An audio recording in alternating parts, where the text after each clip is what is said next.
8 months pregnant. I fled the mansion. In the middle of a storm.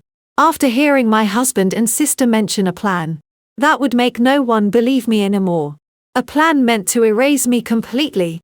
On the empty road a truck came tearing out of the rain. But a man on a motorcycle suddenly cut through the storm and slammed into its front end, forcing it off course. I rushed him to the hospital. His shirt soaked with blood, because he had saved my life. The next morning, 3 black SUVs surrounded the place where I was hiding, and his first words turned my blood cold. If you made it to this point, I'm truly grateful you stayed. Tell me where you are in the world, country, city, wherever you're watching from. Your comment means more than a like ever could. Quick parts of this story are fictional, shaped for entertainment and meaningful reflection. Any similarity to names or places is coincidental.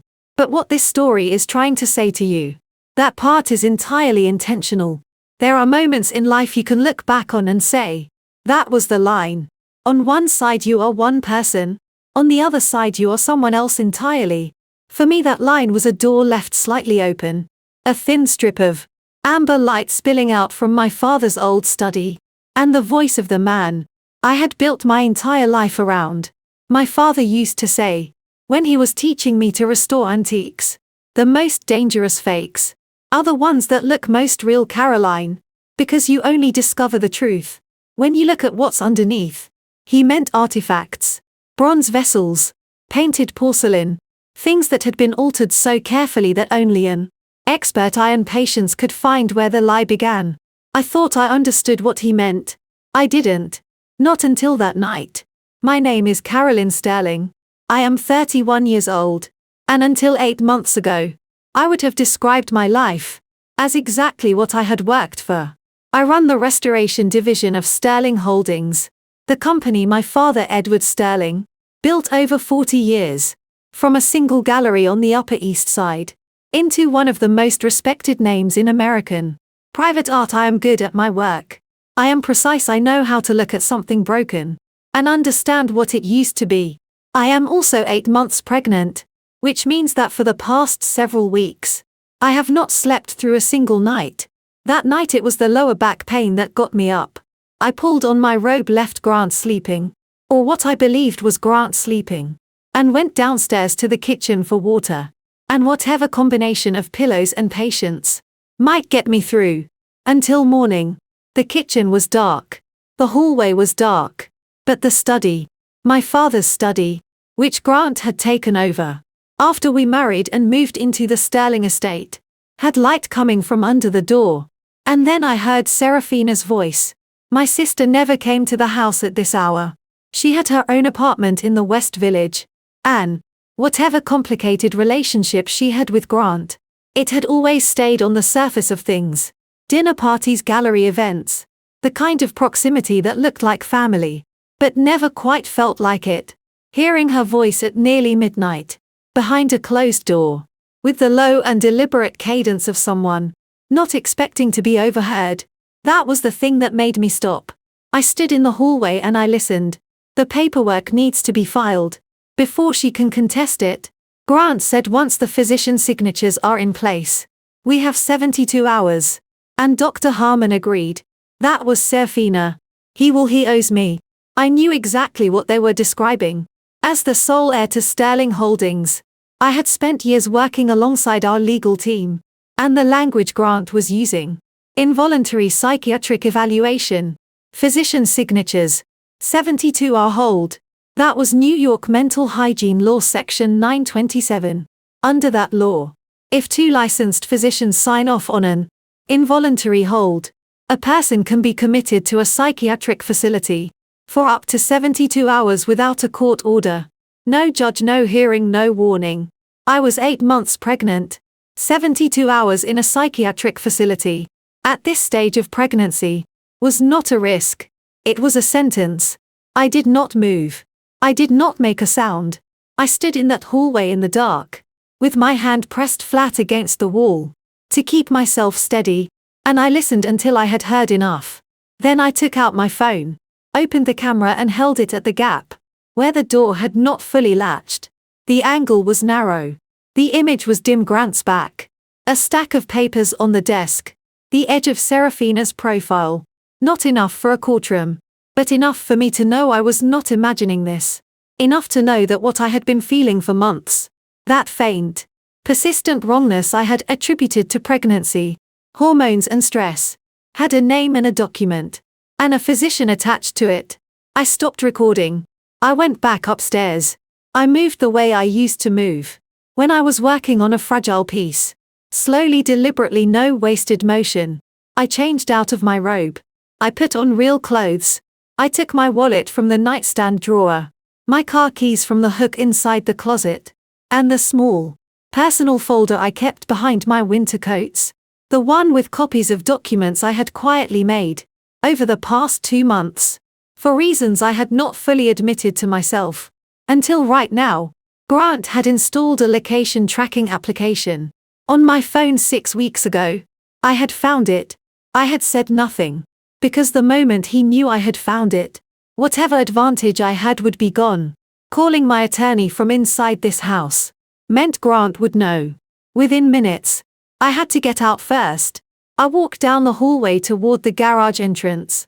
And I passed the glass display case near the stairs. The one that held 3 pieces. I was currently mid-restoration.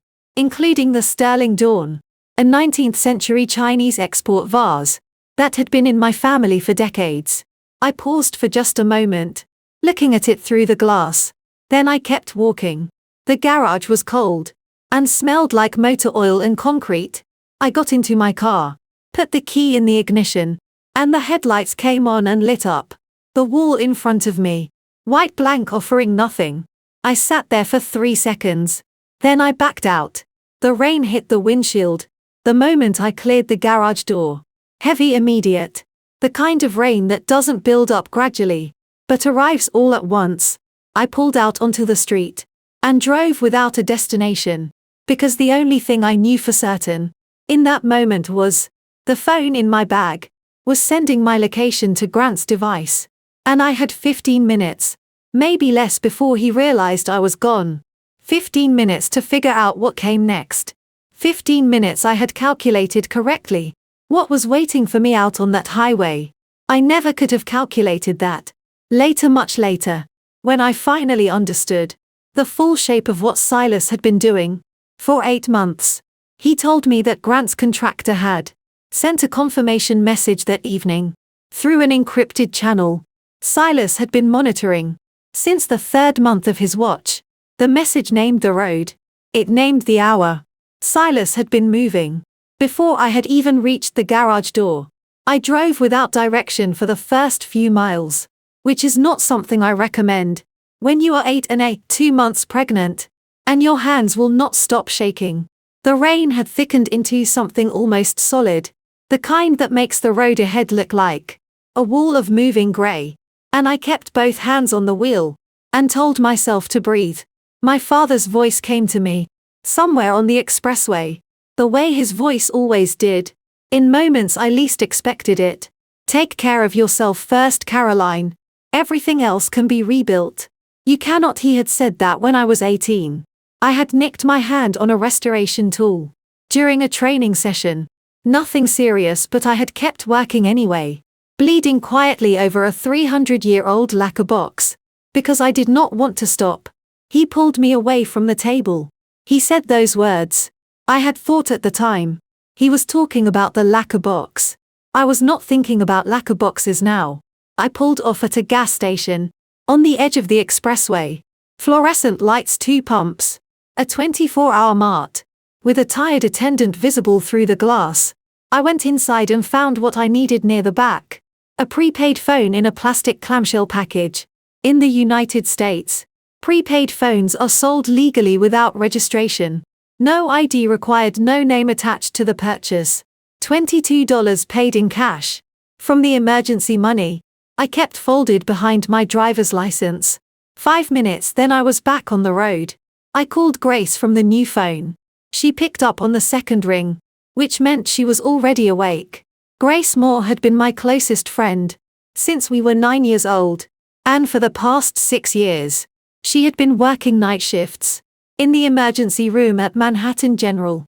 Late nights were her natural state. Caroline, her voice shifted the moment she heard me. What's wrong? I'll explain when I see you. I'm driving, I'm okay. You don't sound okay. Okay, enough, I said. I just needed to hear your voice. She stayed on the line for another minute, without asking questions, which is one of the things I have always loved about Grace. Then I told her I would call again soon and hung up. I kept driving. The road thinned as I moved further from the city. Fewer street lights, fewer cars. The rain stayed heavy, and the visibility dropped to maybe 30 feet in front of my headlights, which meant I was moving almost entirely on instinct, and the faint white lines disappearing beneath my tires. I saw the truck's headlights at the intersection. They came from the cross street to my right. No slowing, no signal, no hesitation. Just two white points of light growing fast in the dark. And the low engine. Deep sound of something large moving at full speed. I yanked the wheel left. My car fishtailed on the wet surface. The rear end swinging wide before I caught it. My heart hitting the inside of my chest. Hard enough to hurt. For 1 second I thought I had cleared it. Then from the left lane, out of nothing, out of the dark and rain, a motorcycle came in at a sharp diagonal and hit the truck's front quarter panel. The impact was never going to stop a vehicle that size, but what it did was exactly enough. The truck driver jerked the wheel in pure reflex, the kind of correction you cannot train out of a human being. At that speed on that road surface in that rain, the physics finished the rest. The rear end swung out in a long shriek of wet rubber. The tires lost traction completely, and the whole vehicle tipped and slid sideways into the guardrail. With a sound like a building collapsing in slow motion, the motorcycle was thrown wide. I hit the brakes hard. My car skidded and came to a stop half on the shoulder. Engine still running. I sat there for 3 full seconds, with both hands locked on the wheel, listening to rain and the sound of settling metal. Then I got out. Before I moved toward the man on the road, I did one thing. I called 911 from the prepaid phone, and gave the dispatcher the highway name, the approximate mile marker I had passed, and a description of the truck, on its side against the guardrail. In New York, you are legally required to report an accident. If you witness it, leaving the scene without reporting is a violation regardless of your involvement. I was not leaving without making that call. The dispatcher told me units were being dispatched. I told her there was an injured man, and I was taking him to Manhattan General. She told me to stay on the line. I told her I could not. The man was face down on the asphalt about 40 feet back. Dark jacket, dark jeans, completely still. I moved toward him as fast as I could, which at 8.5 months was not fast, but it was everything I had. I crouched beside him, and put my hand on his left shoulder. The right side of his jacket was soaked through with dark blood. Hey, can you hear me? Can you move? He did not answer with words, but his fingers pressed flat against the wet road, and his head turned slowly with visible effort. And he looked up at me, conscious. Barely, but conscious. I'm getting you to a hospital, I said. But I need you to help me. I can't lift you. You have to give me something. He blinked once. Then he started to push himself up. It took nearly 3 minutes. I braced his left arm across my shoulders, and kept my back against the open car door, for leverage, letting him do the work of rising, while I held the anchor point steady. He made no sound through any of it, not one, but I could see what it cost him in the set of his jaw, the way it locked and released with every movement. Twice I had to stop, because a sharp tightening moved across my abdomen, and I had to wait, breathing through it before I could continue. He made it into the back seat. I called ahead to the Manhattan General Trauma unit from the car. In the US, pre-arrival notification allows the ER to prepare a bay and have a team ready before the patient arrives, which can save critical minutes in cases involving blood loss or head trauma. I gave them what I had.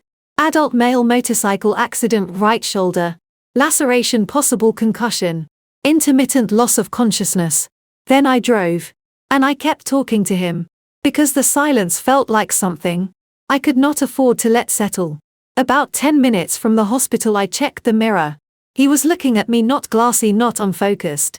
but with the full and quiet attention of someone who had been watching longer than this moment.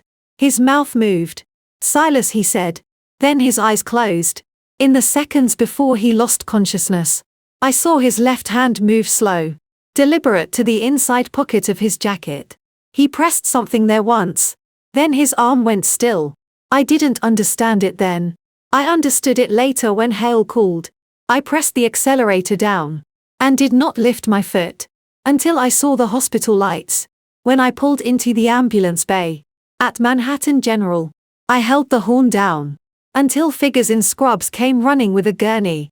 I stepped out into the cold and the noise and the hard, white light, and across the organized chaos of rolling equipment and called instructions. I found one still point in all of it.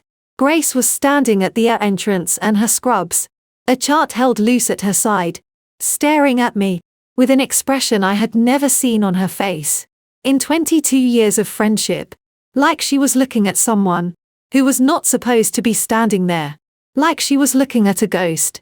The emergency waiting room at 2:00 in the morning has its own particular quality of light, fluorescent white flat, and total, the kind that leaves no shadows and no place to hide. I sat in a hard, plastic chair with my coat still on, and my hands folded in my lap, and I could see the dried blood on my right knuckles, where I had pressed against Silas's shoulder, trying to keep him upright. I did not look away from it. I was not ready to look away from it yet. Grace sat down beside me without a word. She simply placed her hand over mine, warm and steady, the way she had been doing since we were 9 years old, sitting outside the principal's office, waiting for my father to arrive, after I had broken a display case in the school lobby, accidentally, but convincingly enough to require explanation. 22 years of friendship teaches you when words are the wrong tool entirely. We sat like that for maybe 2 minutes. Then she said quietly, "Tell me everything." So I did. I told her about the study door, the amber light, Grant's voice, saying the paperwork needs to be filed before she can contest it. I told her about the prepaid phone, and the highway, and the truck coming out of the intersection, without slowing, without signaling, like it had somewhere very specific to be. I told her about the man on the wet asphalt, and the 3 minutes it took to get him upright, and the one word he had said before he lost consciousness. In my backseat, I told her all of it, in the flattest voice I could manage, because if I let any inflection into it, I was not sure I would be able to stop. Grace listened without interrupting once. When I finished, she was quiet for a moment. Then she asked only one question. "Does Grant know where you are right now?" I shook my head. I had switched phones. I had not used my car's built-in navigation system, which was connected to an app Grant had access to. I had paid for gas in cash, good Grace said. She nodded once. The way she did, when she was shifting into a different mode. Not friend mode, the other one. The one that had kept her functional through 12-hour trauma shifts. For 6 years. She stood up. "Stay here." She was gone for 4 minutes, I counted. When she came back, she had a cup of terrible vending machine coffee that I could not drink because of the pregnancy, and she said it in front of me anyway, because the gesture was the point. She sat back down, and that was when the phone in my coat pocket started to vibrate. I looked at the screen. Unknown number. No name, no area code I recognized. I held it out toward Grace without thinking. The way you reach for the person next to you when something starts les you in the dark. She looked at the screen. "Answer it," she said. I pressed the phone to my ear. The voice on the other end was male, unhurried, with the particular cadence of someone accustomed to delivering information that other people found alarming. "Miss Sterling, my name is Robert Hale. I was your father's private attorney for 11 years. I need you to listen carefully, and I need you to not ask me how I know what I know until I have finished speaking." I said nothing. He took that as permission to continue. "The man they just took into surgery, his name is Silas Thorne. For the past 8 months, on your father's specific instructions, he has been watching over you. What happened tonight on that highway was not an accident. Your husband is on his way to this hospital right now. Based on what I know of his resources, you have perhaps 20 minutes before he arrives. The waiting room did not change. The fluorescent light stayed exactly as flat and white as it had been. Somewhere down the hall a door opened and closed. Everything around me continued being completely ordinary, and I stood in the middle of it, feeling the floor of everything I understood tilt very slightly to the left. "How did you get this number?" I asked. My voice came out steadier than I deserved. "Silas sent it to me 7 minutes before he lost consciousness, from a secondary device he carried, separately from anything registered to his name. He had a protocol established for exactly this situation, and that protocol included a way to reach me that did not depend on his being conscious. To execute it." "What situation?" A brief pause, not hesitation, more like the pause of someone choosing how much a door should open. "The situation in which he was no longer able to protect you directly, and you needed to know that you were not alone. Miss Sterling, I will explain everything, but not tonight and not on this phone. Right now the only thing that matters is that you are not in that building when your husband walks through the front entrance." The line went quiet. Not disconnected, just quiet, like he was waiting. I lowered the phone and looked at Grace. She was already looking past me, toward the wall of glass at the front of the waiting room that faced the hospital's main parking structure. I turned and followed her line of sight. A dark sedan had pulled into the drop-off lane outside. The headlights were still on, cutting twin beams through the rain-wet glass. And even from this distance, and through 2 layers of window, I could see the way the driver's door opened, and the silhouette that stepped out moved with the particular, unhurried certainty of someone who had already decided how this was going to go. I knew that walk. I had watched it cross 100 rooms. Grace's hand closed around my wrist, not gently. "With purpose, come with me," she said. Right now. It was not a question. And she did not wait for me to form one. I took one look back at the double doors that led to the surgical wing. The one Silas Thorne had been wheeled through 40 minutes ago. Sedated, bleeding, entirely unaware of what was unfolding. On the other side of them, I thought about the word he had said in my backseat. Just his name, like a fact he needed me to have. Then I turned away from those doors and followed Grace into the corridor. The storage room at the end of the corridor smelled like antiseptic and cardboard, and it was approximately the size of a generous closet. Grace had pointed me toward it without ceremony. "In here, door stays closed, you don't come out." And I had done exactly what she said, because there are people in your life who, when everything is falling, don't ask if you're sure, and don't ask why. They just ask what needs to happen next. Grace had been that person for 22 years. And I understood. Standing in the dark, between a shelf of gauze rolls and a broken ivy pole, that I had never fully appreciated what that meant. Until this moment. I thought about the first time I saw Grant. It was 3 years ago. At a private auction on the Upper East Side. One of those evenings where the guest list was smaller than the insurance value of the room. A Flemish oil painting from the 17th century was the centerpiece of the sale. A merchant scene, with that particular amber depth that only real age produces. I had been studying it for 10 minutes, when I noticed the man standing 2 feet to my left. He was looking at the same painting, but not the way I was looking at it. I was reading it, the brushwork, the crackle, the way the varnish had yellowed unevenly at the lower left corner, in a pattern consistent with the period. He was calculating it. There was no other word for that expression. He was looking at something beautiful, and seeing only what it was worth to own. I had mistaken that for sophistication. I understood now, in this storage room in the dark, that what I had seen was instinct.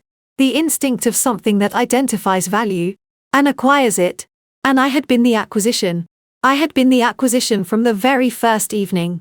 Through the gap, where the storage room door had not fully latched, I watched Grant walk into the emergency department. He was wearing a dark suit, not the one he had been wearing at dinner, which meant he had changed, which meant he had taken time to compose himself before coming here. His hair was neat. His expression was arranged into something that read, from a distance, as controlled concern, the kind of face you practice. He moved to the nurse's station and said something to the attendant there. And within 2 minutes, Grace appeared from the side corridor. I could not hear the exchange. The distance and the ambient noise of the department swallowed everything, but I watched it in the way I had been trained to watch things. For the details that the surface is designed to conceal. Grant set a white envelope on the counter between them and slid it across with 2 fingers. Not handed slid. The gesture of someone who has done this before and knows how to make it look like nothing. Grace looked down at the envelope. She looked up at Grant. She nodded. Grant smiled. The smile that stopped at the exact line where his eyes began. And then he followed the direction a staff member indicated, toward the patient ward. Grace came back to me 4 minutes later. She opened the storage room door, stepped inside and pulled it closed behind her. She was holding a syringe in her open palm. Still capped, still sealed. He wants me to administer a sedative, she said. High dose, I told him I would. She looked at the syringe for a moment, then set it on the shelf beside the gauze. I'm going to document this as a witnessed refusal of treatment. Instead, she explained it quickly and precisely, the way she explained everything medical. No softening, no preamble. Under New York law, a patient has the right to leave a medical facility at any time, against the advice of their care team. The process is called an against medical advice discharge AMA. The attending nurse on duty can document and witness it. No judge, no specialist signature required. For the documentation itself, Grace was the attending nurse on duty. She would record that Caroline Sterling had been present, had been informed of the medical risks of leaving, and had chosen to go anyway. Signed, witnessed, filed. Completely legal, completely unremarkable. Silas was more complicated but not impossibly so. Robert Hale had already sent a medical power of attorney by fax to the hospital's administrative line. Hale told me later that Silas maintained a standing POA document, updated every quarter, that could be transmitted to any receiving medical facility on a single encrypted instruction. That instruction had gone out from Silas' secondary device in the same 7-minute window before he lost consciousness, the same window in which he had contacted Hale with my new number. He had prepared for this before I ever knew there was anything to prepare for. A document her father's attorney apparently kept, prepared for situations that I was only beginning to understand. The shape of it authorized the transfer of Silas Thorne's care to an alternate facility, under the direction of his designated representative. Grace would record it as a standard inter-facility transfer, initiated by the patient's legal representative. The receiving facility was a private care clinic outside the city, quiet, unaffiliated with any of Grant's network. What about Grant, I asked. When he doesn't find me in the ward, he'll find your car. Grace said your plate's the accident report. A vehicle registered to Caroline Sterling, totaled on the highway, driver unaccounted for. She paused. I'm not telling him anything. I'm not filing anything false. He'll draw his own conclusions from what's already there. She picked up the sealed syringe from the shelf and pocketed it. That's his mistake to make, not mine. I understood what she was saying. Grant's entire model of control depended on knowing where I was. Remove the signal, and he would fill the silence with the explanation that suited him best. A woman 8.5 months pregnant, a wrecked car. No body, no hospital record. His mind would go where his guilt pointed it. Grace had given him nothing false. She had simply stopped giving him anything at all. 40 minutes later, Silas was on a gurney, being wheeled toward the hospital service exit. He was unconscious. The surgery had gone without complication, Grace told me, but the anesthesia would hold him for hours. White gauze bandaging wrapped from his right shoulder, across his chest, under the harsh service corridor lighting. I finally saw his face clearly for the first time. Strong jaw, of faint scar along the left temple. The particular stillness of someone who, even unconscious, did not look entirely unguarded. He was a complete stranger. I did not know a single thing about him, beyond his first name. and the fact that he had driven a motorcycle into the front panel of a truck that was about to kill me. And yet, according to Robert Hale, this man had spent 8 months keeping watch over my life.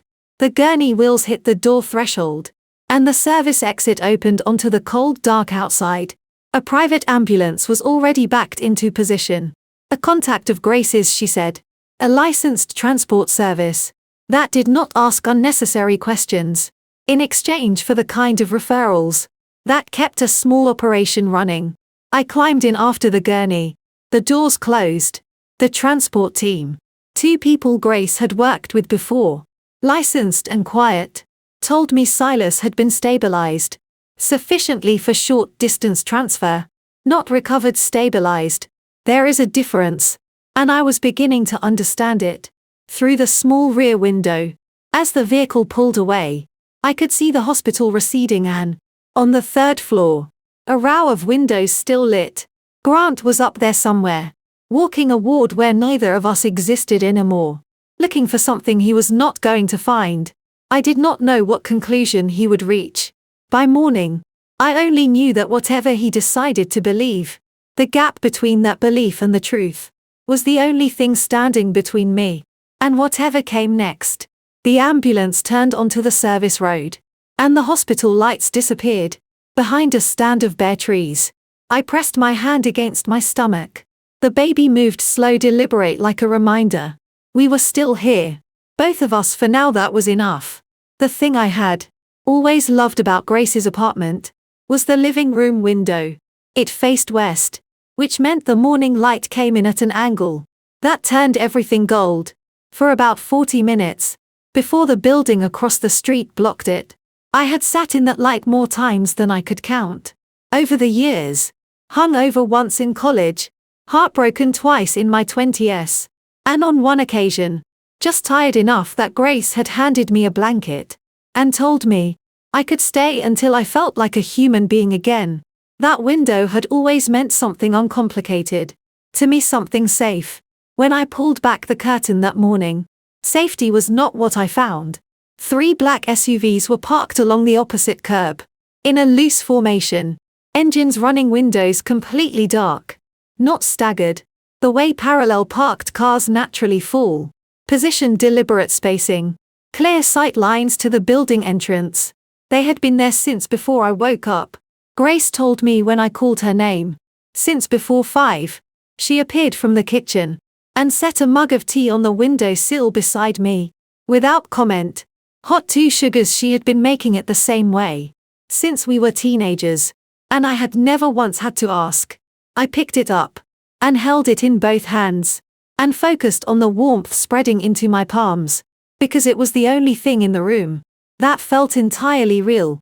They're not police, I said. No. Grace agreed. Police don't sit still like that. Not press either. No equipment visible. No one outside the vehicles. Just 3 dark shapes, breathing exhaust into the cold morning air, watching a building where 2 of them apparently suspected someone was still alive. The prepaid phone buzzed on the kitchen counter. I crossed the room and answered. Before the second vibration, Robert Hale's voice was the same as it had been at 2 in the morning. Unhurried, precise, giving nothing extra. Don't open the front door. Stay away from the windows facing the street. I'm sending someone to you now. Who? I asked. The same person who intercepted the truck last night. He's already on his way. I looked at Grace across the kitchen. She looked back at me, with the expression she reserved for situations. She had decided to be steady through, regardless of what she actually felt. We waited. 12 minutes later, 3 knocks came at the back door. A pause, then 2 more. Grace moved to the door. She checked the peephole first, then unlaced the deadbolt and opened it. Silas Thorne walked in from the service corridor. It had been nearly 8 hours since the surgery. Enough time the private clinic's attending physician had apparently decided, for a man with Silas's particular tolerance for pain, and his particular reasons for needing to move, to be discharged into his own care, with strict instructions he would follow selectively. He was still in the clothes they had put on him after surgery. Dark pants, a grey shirt with the right side cut away, to accommodate the thick, white bandaging that wrapped from his shoulder, down across his chest. He moved carefully, one hand briefly touching the door frame, as he cleared the threshold, and I could see in the set of his jaw what each step cost him, but his eyes were something else entirely, sharp and still and taking in everything in the room. Within the first 2 seconds of entering, the way a person looks at a space, when they are assessing it, rather than simply seeing it, he went directly to the window, and looked through the gap in the curtain, at the 3 SUVs below.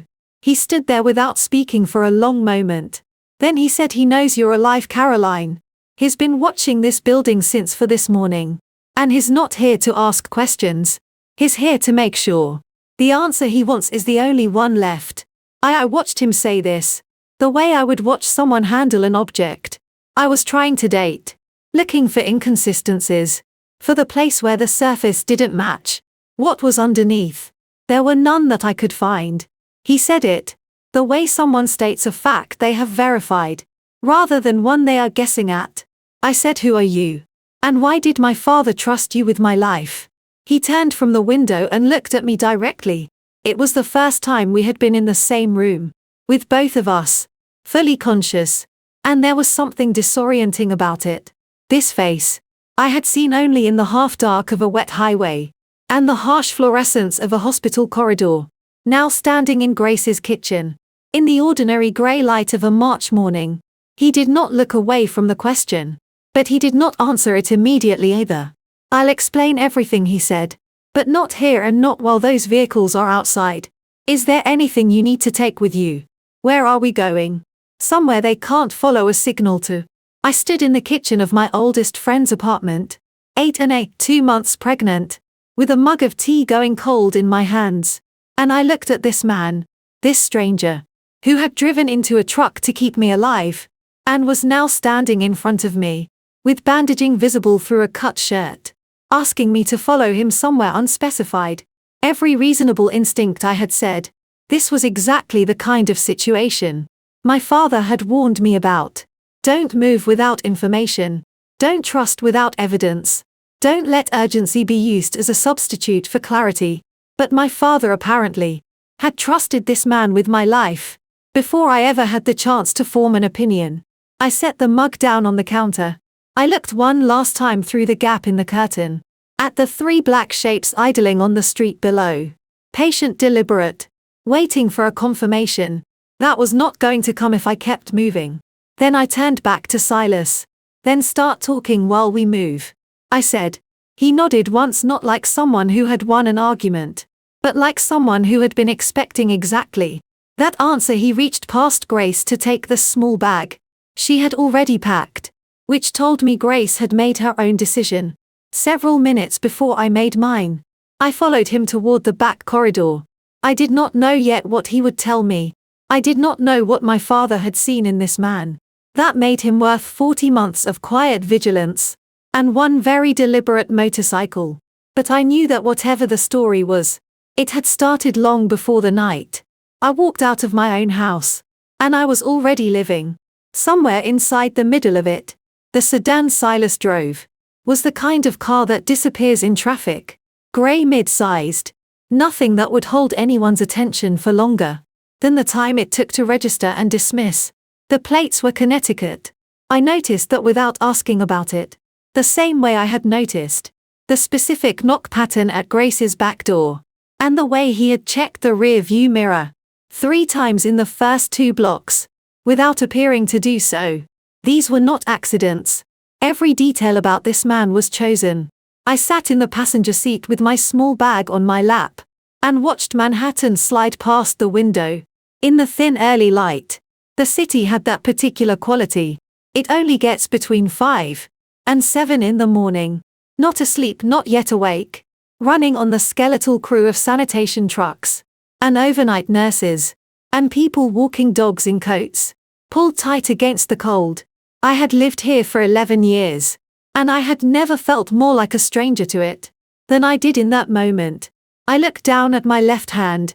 The ring was gone. I had taken it off, and left it on the windowsill at Grace's apartment, before we walked out. A decision I had made, without thinking much about it. The way you make the decisions that turn out to matter most. The skin, where it had sat for 3 years, was slightly paler, a faint impression, in the shape of something that no longer existed. I closed my hand into a loose fist and turned to face. Silas, tell me about my father, I said. All of it. He drove for a moment without answering. Not evasion, more like the pause of someone deciding where the beginning actually is. Then he began. 10 years ago, he said. He was a federal agent, assigned to a financial crimes task force. Edward Sterling had been targeted by a sophisticated, organized crime network that was using a series of shell companies to launder money through legitimate art acquisitions. Sterling Holdings was one of 3 firms they had identified as useful infrastructure. The operation required a protective detail embedded close enough to be effective. For 6 months Silas had lived inside Edward's world. Same table at dinner, same car, same rooms, where the real conversations happened, and the real decisions were made. He was the most careful man I had ever worked with. Silas said, careful, in the way that people are careful when they have built something from nothing, and they understand exactly how much can be lost. He paused and he was honest. Not the kind of honest that's easy. The kind that costs something. The case concluded. The network was prosecuted. Silas moved on to other assignments. He thought that was the end of it. 5 years later, Edward Sterling called him. Not to report a crime, not to request a favor. To ask for something that had no official category. The particular help that exists in the space between what institutions can do and what a person who trusts you completely needs done. Edward's health had been declining for 8 months. By then faster than any of his doctors could fully explain. He had no proof. But he had spent 4 decades reading people and patterns in a world where misjudging either one could cost you everything. And his instincts were telling him that what was happening to his body was not entirely natural. Grant had been his son-in-law for 2 years. Edward had watched him the way he watched everything, quietly over time, looking for the place where the surface didn't match what was underneath. He had found it. He couldn't go to the authorities. Silas said, not without evidence. And he knew that if he confronted Grant directly, Grant would simply accelerate whatever the plan already was. So he did what careful people do when they're running out of time. He glanced at me briefly, then back at the road. He built something that couldn't be undone. The structure Edward created was an irrevocable trust, established under Delaware law, the state with the most sophisticated and protective trust statutes in the country. Under a Delaware irrevocable trust, once the document is signed and the assets transferred in, the person who created it cannot take it back, cannot change the terms, and cannot be pressured into dissolving it. It becomes its own legal entity, governed entirely by the terms Edward had written, and the trustee he had named to carry them out. That trustee was Silas. The trust held 40% of Sterling Holdings voting shares on the SEC filings and shareholder reports. The ownership was listed under the name Edward Sterling Family Trust, a legitimate designation that revealed nothing about who was actually making decisions on behalf of those shares. Grant knew the trust existed. He had seen it in the estate documents, but the identity of the trustee was protected under the confidentiality provisions Edward had built into the agreement, and without knowing who held that role, Grant had no way to locate pressure or remove the obstacle. More importantly, those 40% of voting shares carried a specific condition. Their full voting rights could only be formally activated by Caroline Sterling herself, or by her authorized legal representative, which meant that every major financial decision Grant had made, as acting head of Sterling Holdings, over the past 3 years, had been made without a valid shareholder quorum. Every acquisition, every restructuring, every contract, above the threshold that required board approval, all of it potentially avoidable, all of it waiting.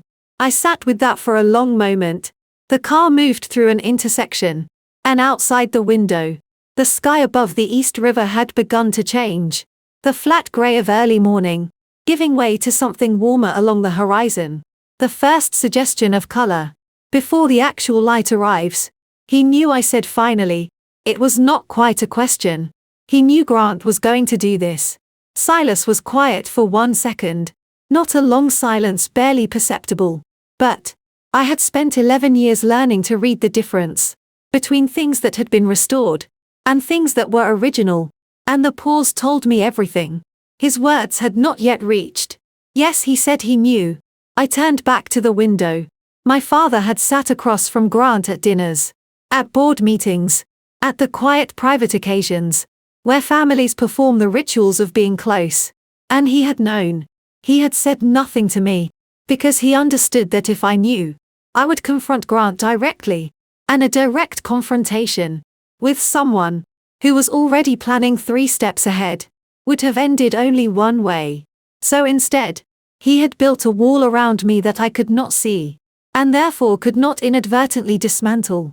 He had trusted Silas with my life, because he trusted me too much to put that weight on me. Before I was ready to carry it, the baby moved. Then a slow, deliberate shift against my ribs. The first real movement I had felt since the night before. I pressed my palm flat against my side, and felt the small, insistent pushback. Still here, I thought. Both of us, I had more questions. The pause Silas had taken before answering. Barely a second. Barely anything told me. There was still something I had not been given. Some piece of the story that had not yet found its moment. I could feel the shape of it. The way I could feel the shape of a restoration. Gap in a piece of damaged lacquer. Not by seeing it directly, but by the way the surrounding surface behaved around its edge. I did not ask. Not yet. Sky was getting lighter and we were still moving. And some things I had learned were better approached when you were ready to hear the answer. The first thing I noticed when I stepped out of the car was the smell. Not exhaust, not antiseptic. Not the particular mix of concrete and money that Manhattan exhales at every hour of the day and night. Just salt and cold air. And somewhere behind the low buildings, at the end of the road, the sound of water moving against something solid. Patient, unhurried, indifferent to everything that had happened in the past 72 hours. I stood on the gravel and I breathed. Actually breathed the way you forget how to do when your body has been running on adrenaline for 3 days straight. My lungs filled all the way to the bottom. For the first time since I had stood in that hallway outside Grant's study and heard my name through a door that was not quite closed. My father had talked about a place like this. Retirement, he used to say, with the particular wistfulness of a man who knew he would never quite get there. Somewhere small, somewhere near the water, somewhere that didn't require a calendar to function. He had set it at dinner tables and in car rides. And once I remembered now, while standing in front of a 19th century Dutch seascape, at a private showing, his hands clasped behind his back, looking at painted water, the way most people look at the real thing. He never got there. 40 years of building something that turned out to be worth fighting over. Had seen to that.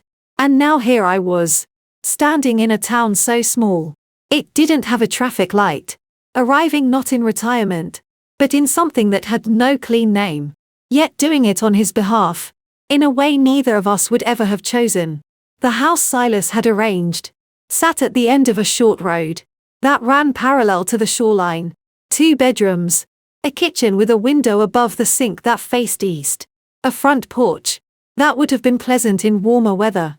The landlord was a man in his 70s, who met us in the driveway with a key already in his hand, and the manner of someone who had long ago decided that other people's business was not his business. He took the cash. Silas counted out, gave us the key, and told us the furnace ran a little loud on cold nights. That was the entire transaction. 3 days after we arrived, Silas sat me down at the kitchen table with 2 sets of documents. Caroline Carter and Daniel Thorne, recently relocated from Boston.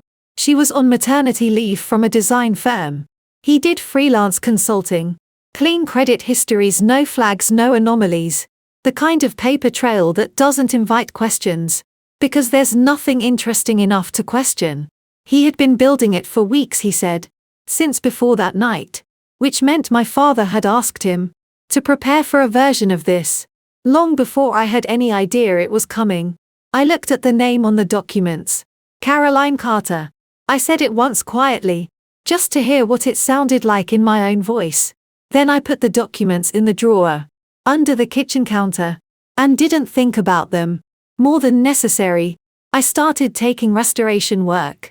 Within the first 2 weeks, commission sourced through an anonymous profile on a specialist platform, payment routed through a holding account, Silas set up under a business name that traced back to nothing useful. Small pieces at first, a water-damaged daguerreotype frame, a pair of 19th century botanical prints with foxing along the edges, the kind of work that requires patience and a steady hand, and absolute concentration, which was exactly what I needed, because concentration left no room for the other things. Maine in April is not a gentle place. The wind off the water was sharp enough to cut through anything. I owned the light was flat and pale for most of the day, and the town itself had the quiet, particular to places where people have learned not to need much. From outside, we were newcomers and we were treated with the mild, undemanding friendliness that small, coastal communities reserve for people who are not causing trouble and not planning to leave immediately. No one asked where we were from. No one asked why we were here. It was, I realized slowly the first time in my adult life, that no one knew who I was, and the anonymity felt less like hiding and more like breathing room. The contractions started at 2:00 in the morning. 3 weeks after we arrived, I had been through enough false starts by then to know immediately that this was not one of them. I got up, went to the kitchen, stood at the sink with both hands on the counter, and breathed through the first wave. And then I called Grace. She picked up on the first ring. What followed was 14 hours that I will not pretend were easy or calm, or anything other than exactly what they were. Grace had taken emergency personal leave from Manhattan General 3 days earlier.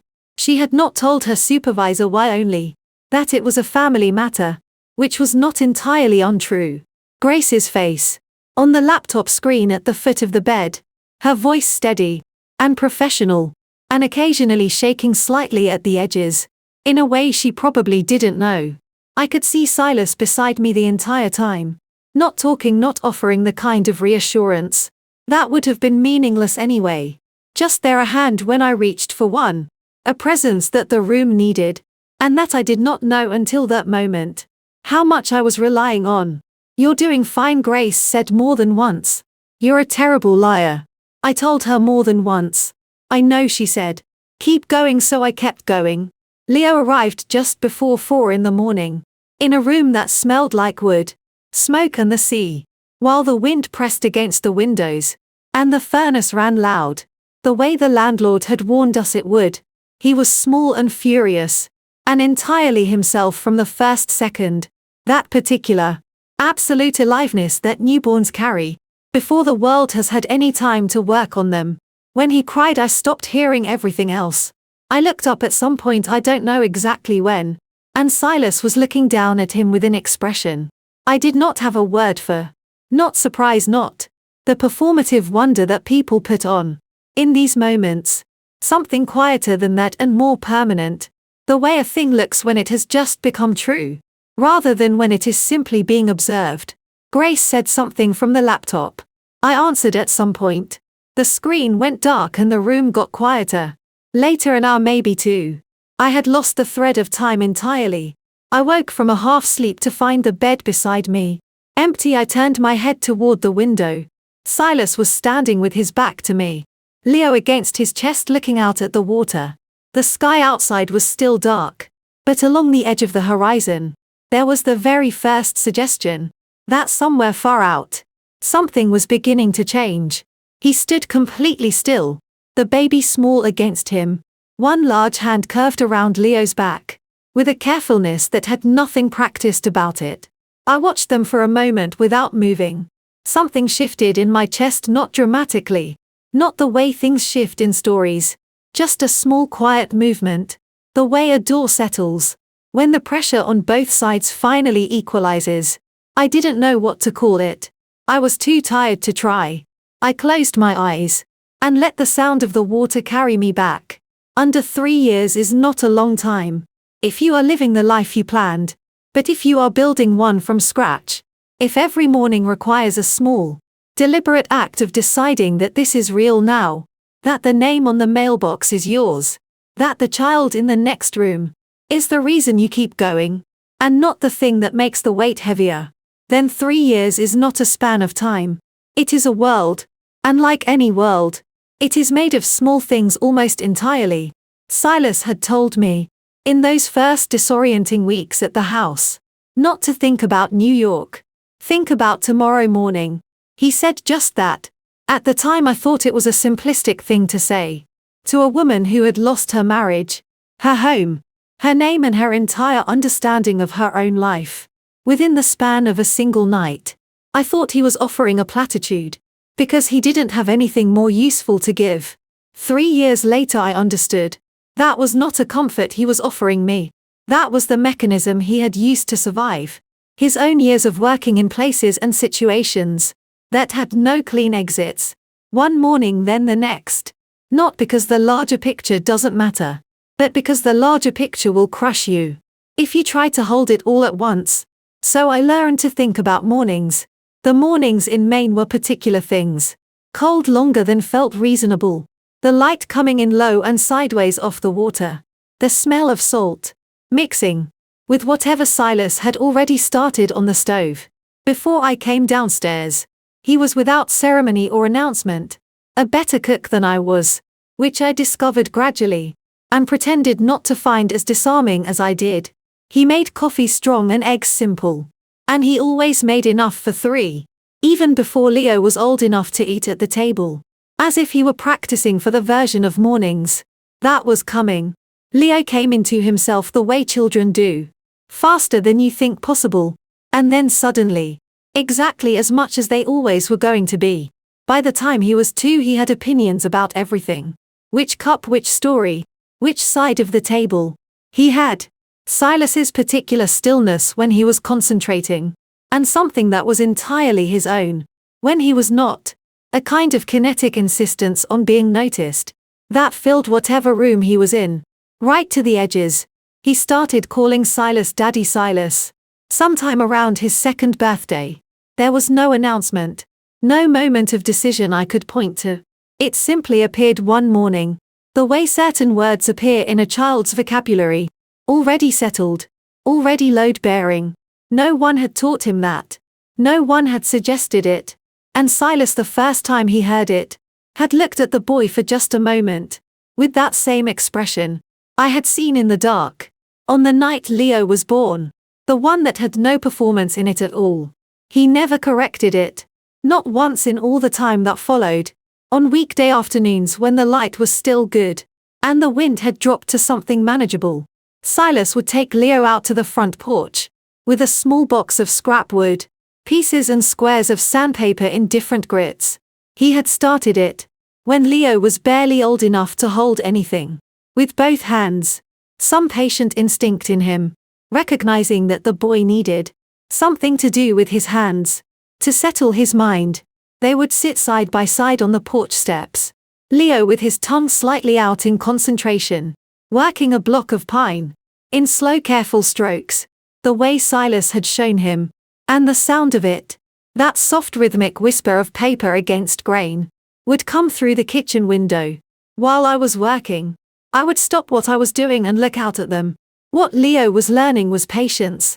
Not because anyone told him to be patient. But because the man sitting next to him was.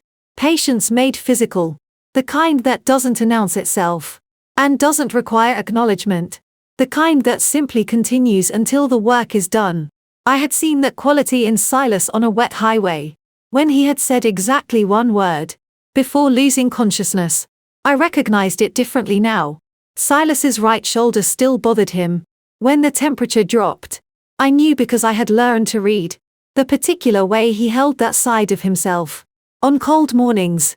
a slight tension across the trapezius. And sometimes when he thought he was unobserved, his left hand would come up and press briefly against the scar tissue beneath his shirt, before dropping back to whatever he was doing. He never mentioned it. He never slowed down for it. I never asked. Some acknowledgements would have made him self-conscious. And self-consciousness was not something I wanted to give him. The November that Leo turned 2 and A2, he spiked a fever at bedtime that climbed to 104.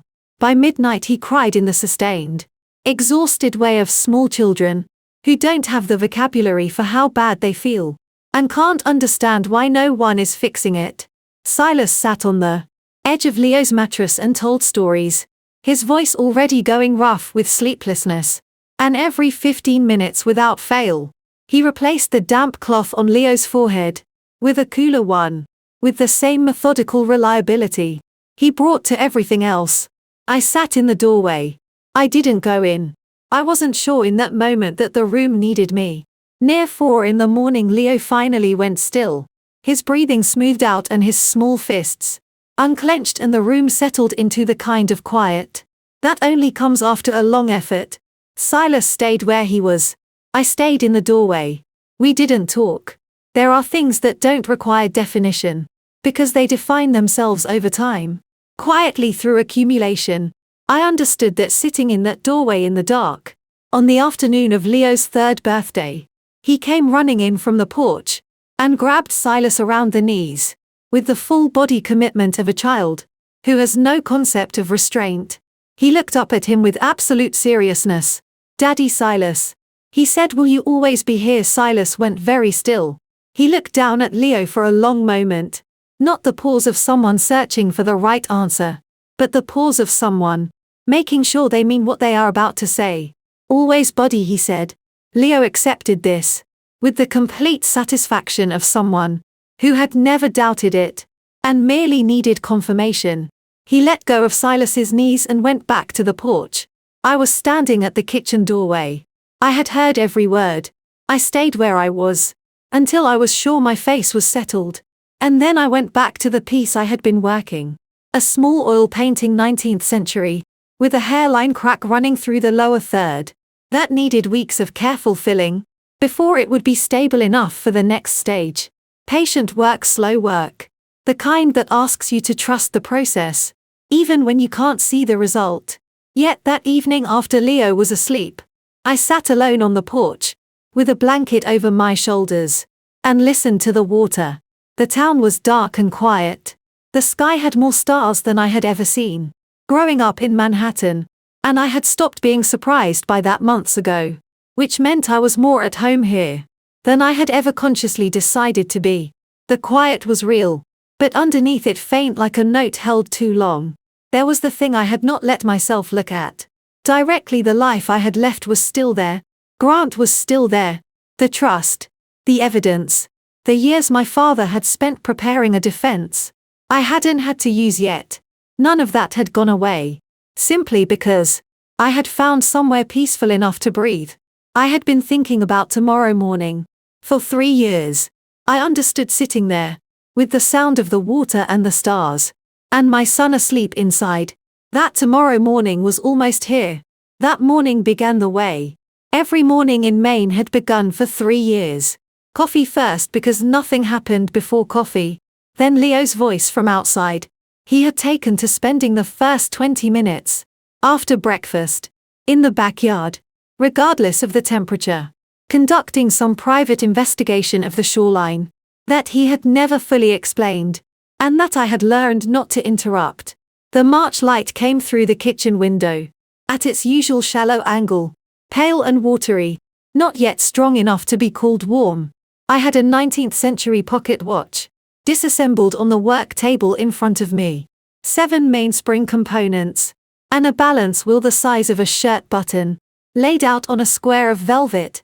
In the order I had removed them, I was leaning in close with my loop, checking the pivot holes for wear, when my phone lit up beside me, a push notification from one of the art news platforms I had followed anonymously for years, the kind of account that tracked private sales and high-end auction events. I almost didn't tap it. I was mid-examination, and the pivot hole in question was not going to assess itself. I tapped it. The headline was 14 words. I read them once and then I read them again slowly. The way you reread something, when your first reading has told you something, your brain is not yet willing to. Grant Vain to feature Sterling Family Heirloom at April charity auction. First public appearance of the iconic Don Sterling vase. There was a photograph beneath the headline. The vase was displayed on a lit pedestal, shot from a 3/4 angle. The celadon glaze catching the studio light, the way old porcelain does, with depth rather than surface shine. The article described it as a family treasure, a 19th century Chinese export piece, with documented provenance, through 4 generations of the Sterling family, being offered for the first time in a public venue, as the centerpiece of a benefit auction, for the Vain Foundation. It also noted in the second paragraph, that Caroline Sterling, the last documented heir of the Sterling family, and the vase's most recent custodian, had been missing for 3 years. Following an unresolved automobile accident, Grant Vain was described as the current acting steward of the Sterling estate. I put the phone down. Then I picked it up again, and looked at the photograph for a long time. My father had acquired the Don Sterling vase when I was 12 years old.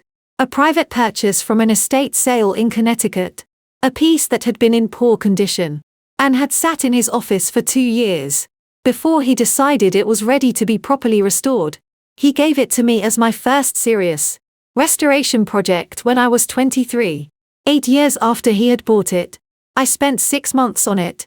I learned more from that one piece than from any course I had taken, or any text I had read about celadon glazing, about export period construction methods, about the particular way temperature stress fractures in high-fired porcelain differ from impact fractures, and require a completely different filling approach. And at the very base of the piece, in an area that would be invisible, when the vase was displayed on a pedestal, I had made a small repair to a hairline stress fracture, using a tinted consolidant. I had mixed myself a color that was close to the original, but not quite perfect, a slight warmth in the gray that no one who had not examined that specific section of the original would ever know to look for. I had documented the repair in my personal records, not in the formal provenance file, not in any record that would have been accessible to anyone working from photographs or secondary documentation. The vase in the photograph did not have that repair. The glaze at the base was smooth and uniform, and exactly the color the original glaze would have been before I touched it, which meant that whoever had made this piece had worked from photographs, or from the provenance documentation, or from access to the vase before I restored it. They were good, exceptionally good in fact. The proportions were accurate, the firing quality was high, and the surface aging treatment was sophisticated enough that most collectors would never have questioned it. But they had not had the original to reference. And I stood up from the table. I walked to the back of the house, to the smaller room I used as a workspace, where a wooden box sat on the shelf above. My restoration supplies, latched unassuming, the kind of box that does not invite examination.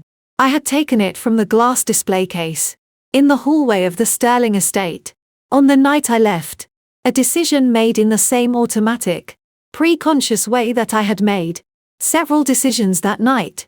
I had not examined it in 3 years.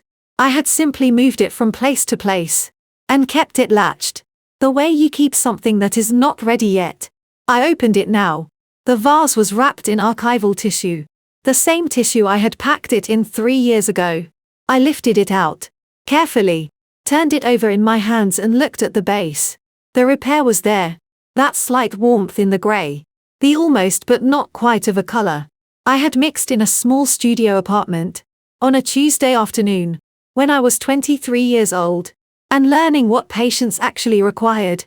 I held it for a moment. Then I carried it back to the kitchen. Silas was at the counter when I came in. He had heard Leo come inside, and was making the second round of coffee that Leo's morning energy levels made necessary. I set the phone on the table in front of him, without speaking, and waited while he read. He was quiet for a moment after he finished. Then he looked up. "What do you want to do?" he asked. I had been standing at the kitchen window, looking at the water while he read, and I had been asking myself the same question. 3 years ago, I had left because staying would have killed me. I had built something here that was real. The boy in the next room, the morning routines, the salt air and the pocket watches, and the 2 cups of coffee, and all of it. None of that disappeared because of a photograph in a news article. But my father had spent the last years of his life building a wall around something he believed was worth protecting. Not just the company, not just the assets, the truth about what had been done to him, and the tool to make it matter. That tool was sitting in a wooden box on my kitchen table.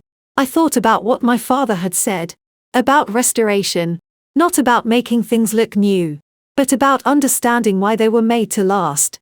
I had always thought he meant the objects standing in that kitchen in March 2024. I understood he had meant something else entirely. I turned from the window and looked at Silas. "I think it's time to go back," I said. He looked at me for a long moment. Then he looked at the box, then back at me. "Then we plan it right," he said. "No mistakes," I nodded. Outside, Leo was asking from the other room whether sandpaper worked on seashells. Silas called back that they'd find out after lunch. The morning continued in all its ordinary ways. Coffee going warm, light shifting on the water. A child's voice moving through a house that had become, against all odds, a home. But something in the room had changed. Something that felt, after 3 years of careful stillness, like the first movement of a thing that had been wound tight for a very long time. Before I tell you what Silas found out about my father, the thing that broke me and rebuilt me at the same time, I need to know you're still with me. Drop "I knew it" in the comments if you already felt something was wrong from the very beginning. Note the story ahead contains fictional elements crafted for educational purposes. Some of what I'm about to say is hard to hear. If you need to step away, this is a good place to pause. I used to think revenge was a single thing, a moment, a confrontation, a door slamming shut on everything that had been done to you. I understood now that justice, real justice, the kind that holds, is not a moment. It is a structure. It requires evidence gathered correctly, time spent without shortcuts, and the right people in the right positions. When the last piece falls into place, revenge is personal, justice is architectural. And for the first time in 3 years, I had the materials to build something that would stand. Silas and I worked for 2 full days. At the kitchen table, he watched me spread the first sheet of notes across the surface, a habit I had developed in restoration work, mapping the damage before touching anything, understanding the full scope before committing to the first repair. He didn't say anything for a moment. Then he said quietly that I planned the same way. My father had run board meetings. I took that as the highest compliment either of them could have given me. And I kept writing. The plan had 2 parts entirely separate, designed to function independently, but land simultaneously. The first part was the vase, the Don Sterling vase, the real one, the one with the repair at the base, that no forger had known to replicate, would be shipped to the Sotheby's venue through a licensed fine art transport company, with full insurance documentation. It would arrive as a competing lot, submitted by an anonymous restoration expert, with verifiable credentials, accompanied by a signed authentication certificate, detailing the specific technical markers that distinguished it from the piece Grant was selling. The certificate would be written in the precise, measured language of expert witness testimony, because that was exactly what it was going to become. The moment the 2 pieces were placed in proximity at the venue, any qualified appraiser in the room would see the discrepancy. Within minutes, Grant would be attempting to sell a forgery in front of collectors, journalists and industry professionals. Under federal law, specifically the statutes governing wire fraud and interstate art transactions, that constituted a criminal act, with a paper trail already attached to it. That was the public layer, the visible one. The second part required a phone. Silas placed a call to Robert Hale through a line I had not known existed encrypted, routed through a relay Silas had maintained since the first months in Maine, the kind of communication infrastructure that federal agencies use when they don't want a record appearing in standard logs. Hale's voice came through clearly, despite the distance and the precautions, the same unhurried cadence I had first heard in a hospital waiting room at 2:00 in the morning 3 years ago. He began with the evidence. In the 2 years following our departure from Manhattan, Hale had been working quietly, through channels that Grant's network could not easily monitor, to build a forensic case against Grant Vane. For the death of Edward Sterling, the process had required a court-ordered, independent laboratory analysis of biological material from Edward's autopsy, a process that could not be rushed, without compromising the chain of custody that would be required to admit the findings. In a federal proceeding, chain of custody meant that every sample, every result, every transfer of material, had to be documented and verifiable at every step. One gap in that chain, and a competent defense attorney would have the findings excluded before they reached a jury. The analysis had been completed 11 weeks ago. Hale read the conclusion in the same tone he might have used to relay the terms of a contract amendment. The findings indicated the presence of a compound in Edward Sterling's tissue samples, consistent with a class of substances that accumulate gradually in the renal system over a period of weeks to months. The compound was colorless, odorless, and metabolized in a manner that, without targeted forensic analysis, would present clinically as progressive renal failure of apparent natural origin. The concentration found in the samples was inconsistent with environmental exposure or accidental ingestion. The timeline of accumulation, reconstructed from the available biological material, placed the introduction of the compound at approximately 6 months before Edward Sterling's death. I had to sit down. I was already sitting technically, but there is a difference between sitting and needing to sit. And somewhere in the middle of that paragraph, I crossed from one to the other. I placed both hands flat on the table. I did not look at Silas. I looked at the grain of the wood, and I listened to Hale finish speaking. When the line was quiet, I said, "He killed my father." It was not a question. Silas said, "The evidence is strong enough to support a federal investigation." Hale has been in contact with the FBI field office in New York for the past month. They are prepared to move, but they want to do it at the auction. Maximum witnesses, maximum documented impact, minimum opportunity for Grant to access and destroy anything before the arrest is executed. I thought about that. A public arrest in front of the people Grant had spent years cultivating. Collectors, donors, business partners, the journalists who covered philanthropic events in this city, and would have no choice but to report what they saw. No private conversation in a lawyer's office that could later be characterized as a misunderstanding. No opportunity to shift the narrative before it had already been witnessed by 100 people and recorded by a dozen cameras. My father had been a patient man. He had built Sterling Holdings over 4 decades through exactly that kind of structural thinking. Never the fastest move, always the right one. Then that's when we do it. I said 3 days before the auction. Hale filed the complete evidentiary package with the FBI field office and the Office of the United States Attorney for the Southern District of New York. The submission included the forensic toxicology findings, the chain of custody documentation, the financial records demonstrating Grant's systematic misuse of Sterling Holdings assets, and the trust instrument establishing Silas's role as trustee of the 40% voting bloc Grant had been treating as his own for 3 years. The FBI confirmed receipt. A federal arrest warrant was prepared and held, awaiting execution at the venue. That evening, after Leo was asleep and the house had gone quiet, I went into the workroom alone. The wooden box was on the shelf where it always was. I didn't open it. I simply put my hand on top of it and stood there in the dark for a while, feeling the grain of the wood under my palm. The same way I had learned to feel the surface of a damaged piece before beginning work, trying to understand what was underneath. Before committing to the first touch, my father had known. He had known what Grant was, and he had known what Grant would do. And he had spent his remaining time building something that could outlast him. He had trusted Silas to hold it. He had trusted me to use it when the moment came. The moment was in 4 days.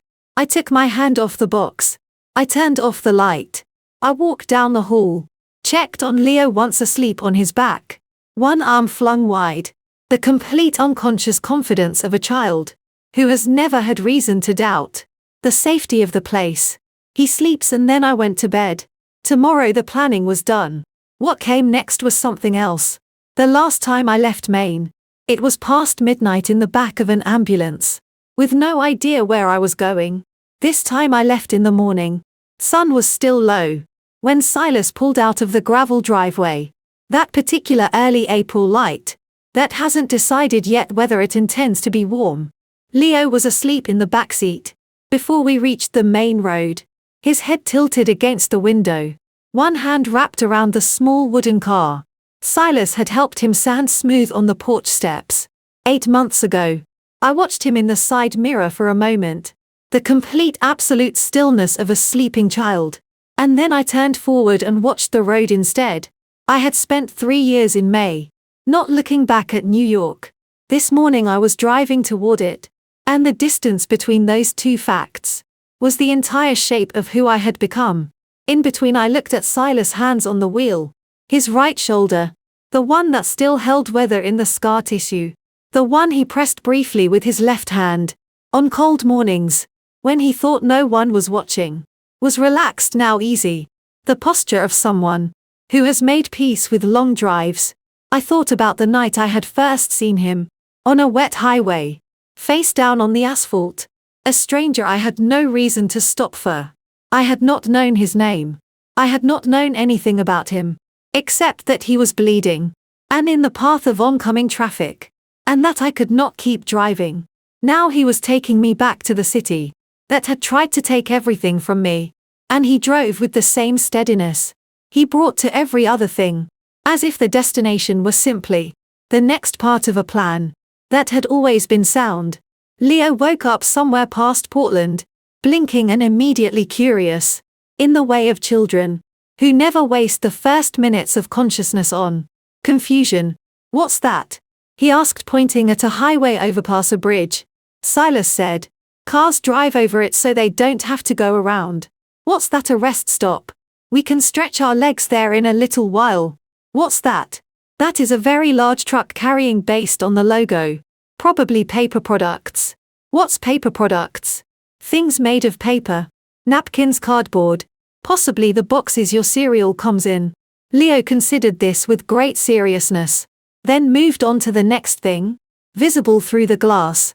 I sat listening to them, and felt the particular kind of ache that comes from something being almost unbearably ordinary, in the middle of circumstances that were anything but. This was the sound of a Tuesday morning, in any family's car, on any road. A child asking questions that had no bottom to them, an adult answering without impatience, the miles going past, and in approximately 32 hours, I was going to walk into a room full of people who believed I was dead, but not yet. For now, there was the road, and the overpass, and the large truck, probably carrying paper products. We stopped at a rest area somewhere in Massachusetts, at a low brick building with a food court, and a small outdoor play area fenced in blue plastic. Leo went directly to the climbing structure, with the focused intensity of someone who had been saving energy for exactly this. Silas stood beside me at the fence, both of us watching him navigate a rope ladder, with his tongue slightly out in concentration. After a moment, Silas said without turning toward me, "You don't have to go in alone. You never did." I looked at him. He was still watching Leo. I had spent 3 years building careful words around difficult things. I had developed a facility for measured responses, for the kind of language that does not give more than the situation requires. but standing at a rest stop fence in Massachusetts, with the spring wind pulling at my coat, and my son working his way across a rope bridge, with the absolute confidence of a 3-year-old. I did not have a careful response ready. I nodded, he nodded back, and that was the whole of it. And it was enough. We reached Brooklyn at 7:30 in the evening. The hotel was small and unremarkable, which was exactly what we needed. The kind of place that processed cash payments, without visible curiosity, and kept its hallways quiet. After 9 we checked in, under names that matched the documents Silas had maintained since Maine. Leo was asleep again before his shoes came off, one arm flung wide across the pillow, in his standard posture of complete, unconscious confidence. I stood at the window, after Silas had settled into the chair by the door, a position I had noticed he always chose, back to the wall, clear sightline to the entry point. Not a habit, but a reflex so embedded it had become invisible. Outside across the water, Manhattan's skyline was lit against the dark sky. I had not seen it from this angle. In 3 years it looked the same. Of course it did. Cities do not change their silhouettes. For the people who have been away from them, the lights were in the same places, the towers the same heights, the bridges the same, arcs of pale light over dark water. But I was not the same person who had last seen it. I stood there and took a full inventory of what I felt, the way I had been trained to take inventory of a damaged piece. Before beginning work, there was weight. There was something that might have been grief, or might have been the residue of it, the place where grief had been, and was now mostly scar tissue. There was the particular alertness of someone who has been still for a long time, and is now required to move. What there was not, I realized, was fear. Not the kind I had carried out of that house 3 years ago, damp and shapeless and too large to see around. That was gone. What had replaced it was something cleaner, and considerably more useful. The encrypted phone buzzed on the nightstand. Hale's voice was precise and brief. The vase had arrived safely at the venue, and had been examined by 3 independent appraisers. All 3 had confirmed its authenticity. Grant's team had been attempting for the past 6 hours to determine its origin, and had not succeeded. The FBI unit was in position. The operation would proceed at 7 p.m. the following evening. "Thank you," I said. "Get some sleep," Hale said. "Tomorrow requires you at your best." I put the phone down, and looked across the room at Silas, who was watching me, with the quiet attention he had been giving me since the night we met, measuring steady, not intrusive. 7 p.m. I said. He nodded once. I did not sleep for a long time that night, but I want to be precise about why, because it matters. It was not fear keeping me awake. It was not doubt, and it was not dread. It was the feeling of standing at the edge of something that has been a long time coming. The last moment before you place the final piece, when the work is almost done, and the completion of it is so close. You can feel it in your hands before you've touched it. I lay in the dark and I waited for morning. Morning had come the way mornings always do. Without ceremony, without waiting to be told it was allowed. We had spent the day in the hotel room, the 3 of us. Leo had discovered that the carpet near the window was an acceptable surface for his wooden car, and he drove it in careful loops around an imaginary track, while Silas went through the operational details one last time, and I sat at the small desk and did not think about anything I could not control. At 4 o'clock Grace arrived from across the city. She had taken the day off, told no one why, how, and walked through the hotel door with 2 paper cups of coffee and the expression of someone who has decided that being useful is the only acceptable response to being afraid. She stayed with Leo. Silas and I left at 6. The car was parked 1 block from the venue. From the passenger seat, I could see the entrance to Sotheby's Manhattan. Directly the canopy, the attendants in dark jackets, the slow procession of guests arriving in cars that cost more than most people's annual income. Crystal chandeliers visible through the tall windows, white tablecloths, the particular choreography of a high-end charitable event, where generosity and visibility are always performing for each other. 3 years ago, I had attended evenings like this one, As a matter of course, I had known the protocols: which rooms opened first, which conversations happened at the bar versus at the table, when to circulate and when to hold position. I had known how to exist in that world, because I had been raised in it, shaped by it, handed my place in it at birth. Tonight I was outside it, in a dark coat in a parked car, watching it through glass. Silas opened the laptop on the console between us. The feed from the FBI's for interior cameras came up, in a split-screen grid. The main hall, the entrance corridor, the podium area, and the side room, where the lots were staged before presentation.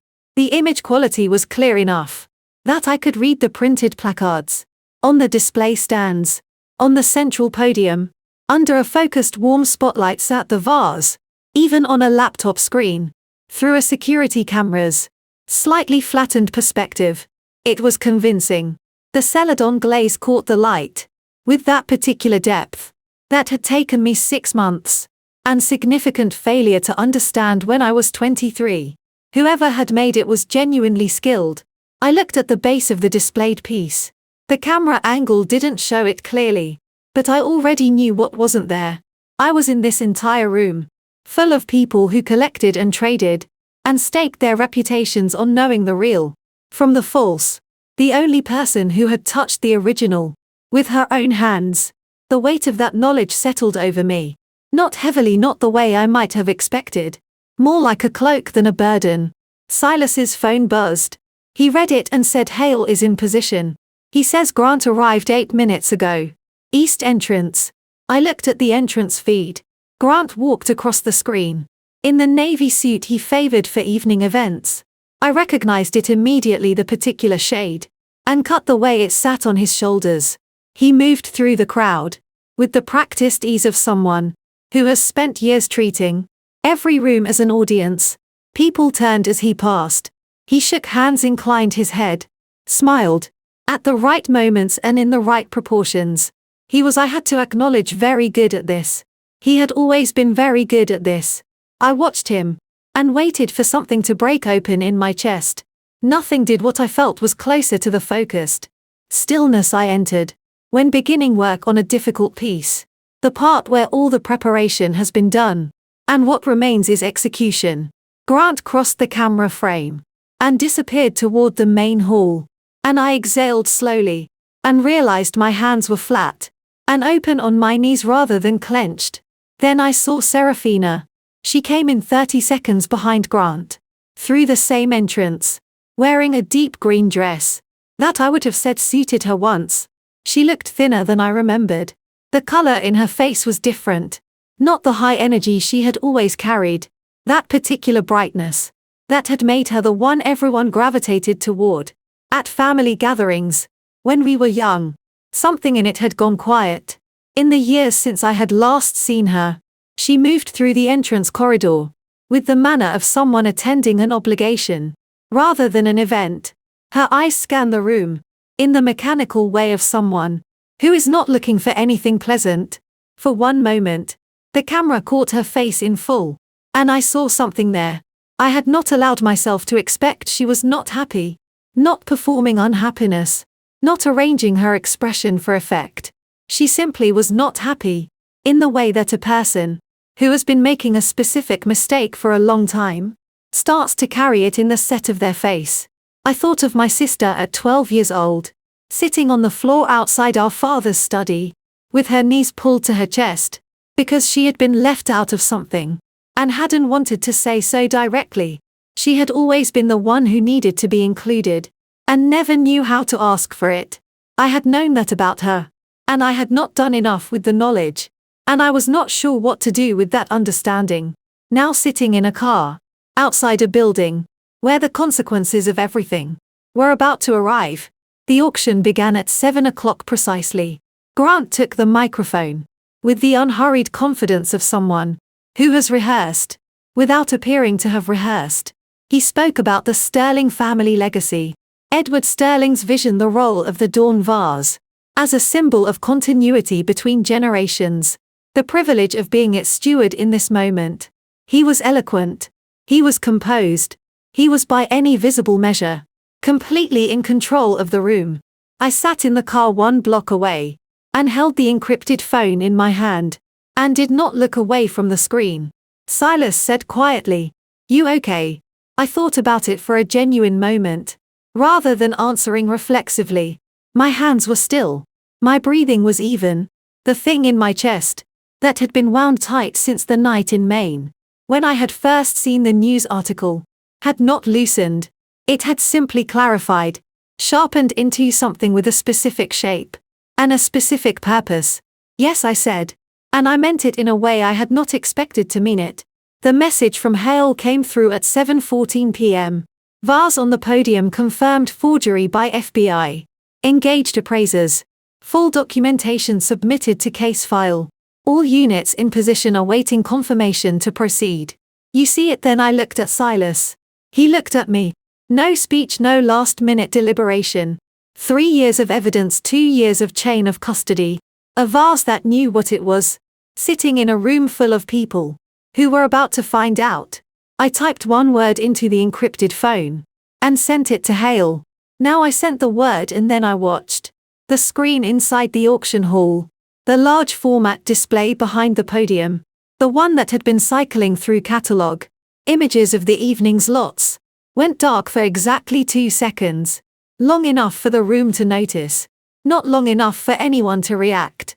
Then it came back on. What appeared was not a photograph of a vase. The FBI had taken control of Sotheby's AV system 40 minutes earlier, through a technician on their team, who had been credentialed into the event setup crew 3 days before. The legal authority to do so had been part of the warrant package filed with the Southern District, a controlled presentation of evidence. At the moment of maximum witness density, everything that appeared on that screen had already been submitted to the case file. Every document was stamped. Every timestamp was verified. What the room was about to see was not a surprise. To the federal prosecutors, it was a performance of something that was already legally done. The first document was an email chain. Grant Vane to a logistics contractor. Subject line transportation March. The dates aligned precisely with the night on the highway. The language was careful. In the way that language is careful.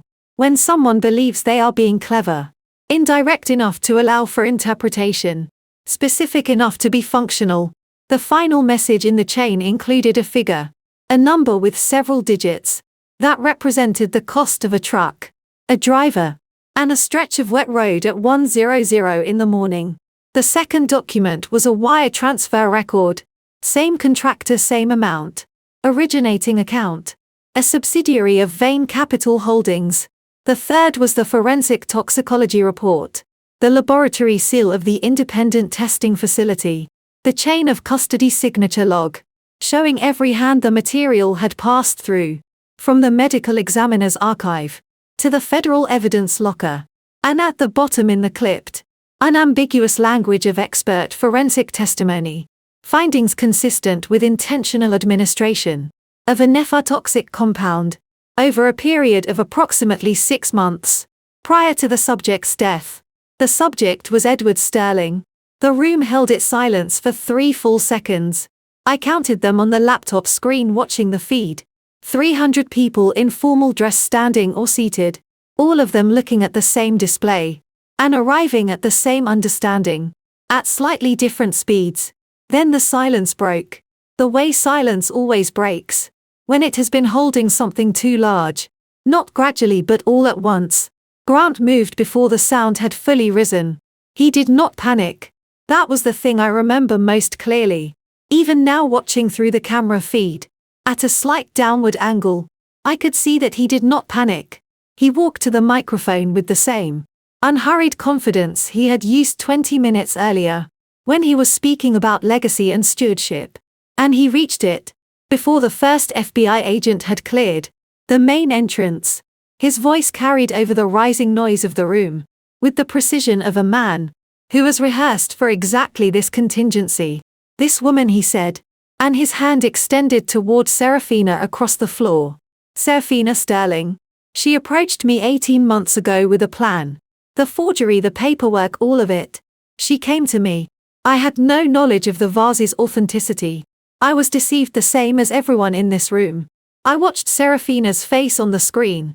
The color left it so completely and so fast that, for a moment, I thought the camera feed had lost saturation. She stood where she was completely still, looking at Grant with an expression I recognized, even through the compressed image of a security camera, because it was the expression of someone hearing a lie, so complete and so deliberately aimed, that the mind takes a moment to confirm what the body already knows. He had prepared her as his exit. She had always been his exit. Then she reached into her bag. The phone she pulled out was small. She had been carrying that recording for 8 months. Not as a weapon, not as a plan, but the way certain people carry the one piece of evidence that proves they are not entirely wrong about their own life.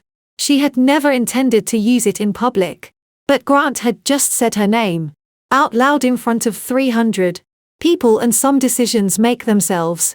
She held it up, the gesture of someone who has run out of reasons to stay quiet. She crossed the 3 steps to the nearest table. Microphone, set the phone beside it and pressed play. I thought about when she must have made it some evening, when she had finally understood, perhaps before I did, that Grant was not a man who kept people. Once they stopped being useful, she had recorded him, the way people record things they hope they will never need, quietly without a plan, as proof that she was not entirely wrong about her own life. Grant's voice came out of the phone speaker, amplified through the table microphone, into the hall system. It was not a long recording. It did not need to be. His voice in the recording had none of the public-facing quality he had used at the podium. It was the voice I had heard once through a study door. Lower, faster, stripped of the performance layer. He described the truck arrangement in terms that left no interpretive room. He named the driver by the contractor's reference code. He described knowing, the morning after the highway accident, that the car registered to Caroline Sterling had been found abandoned and damaged near the scene, and that no body had been recovered. And he described, in the particular phrasing of someone explaining their own reasoning, why he had chosen not to pursue the question further. The plan, he said in the recording, had achieved its purpose. Regardless, Serafina lifted her hand from the phone and stepped back from the table. She did not look at Grant. She looked at the floor in front of her own feet, with the posture of someone who is just set down something very heavy, and is not sure yet what the absence of it feels like. I realized my face was wet. I did not know when it had started. I became aware of it, the way you become aware of weather, not at its beginning, but at the point when it has already been happening, long enough to be undeniable. I was not crying about Grant. I had processed Grant a long time ago, in increments, across 3 years of mornings, in a small house that smelled like salt and would smoke. What I was crying about was my sister, standing in a room full of people who were all looking at her, having just destroyed the only protection she had thought she had, because the man she had protected had said her name out loud and aimed the room at her. She was 30 years old, and she still didn't know how to ask for what she needed.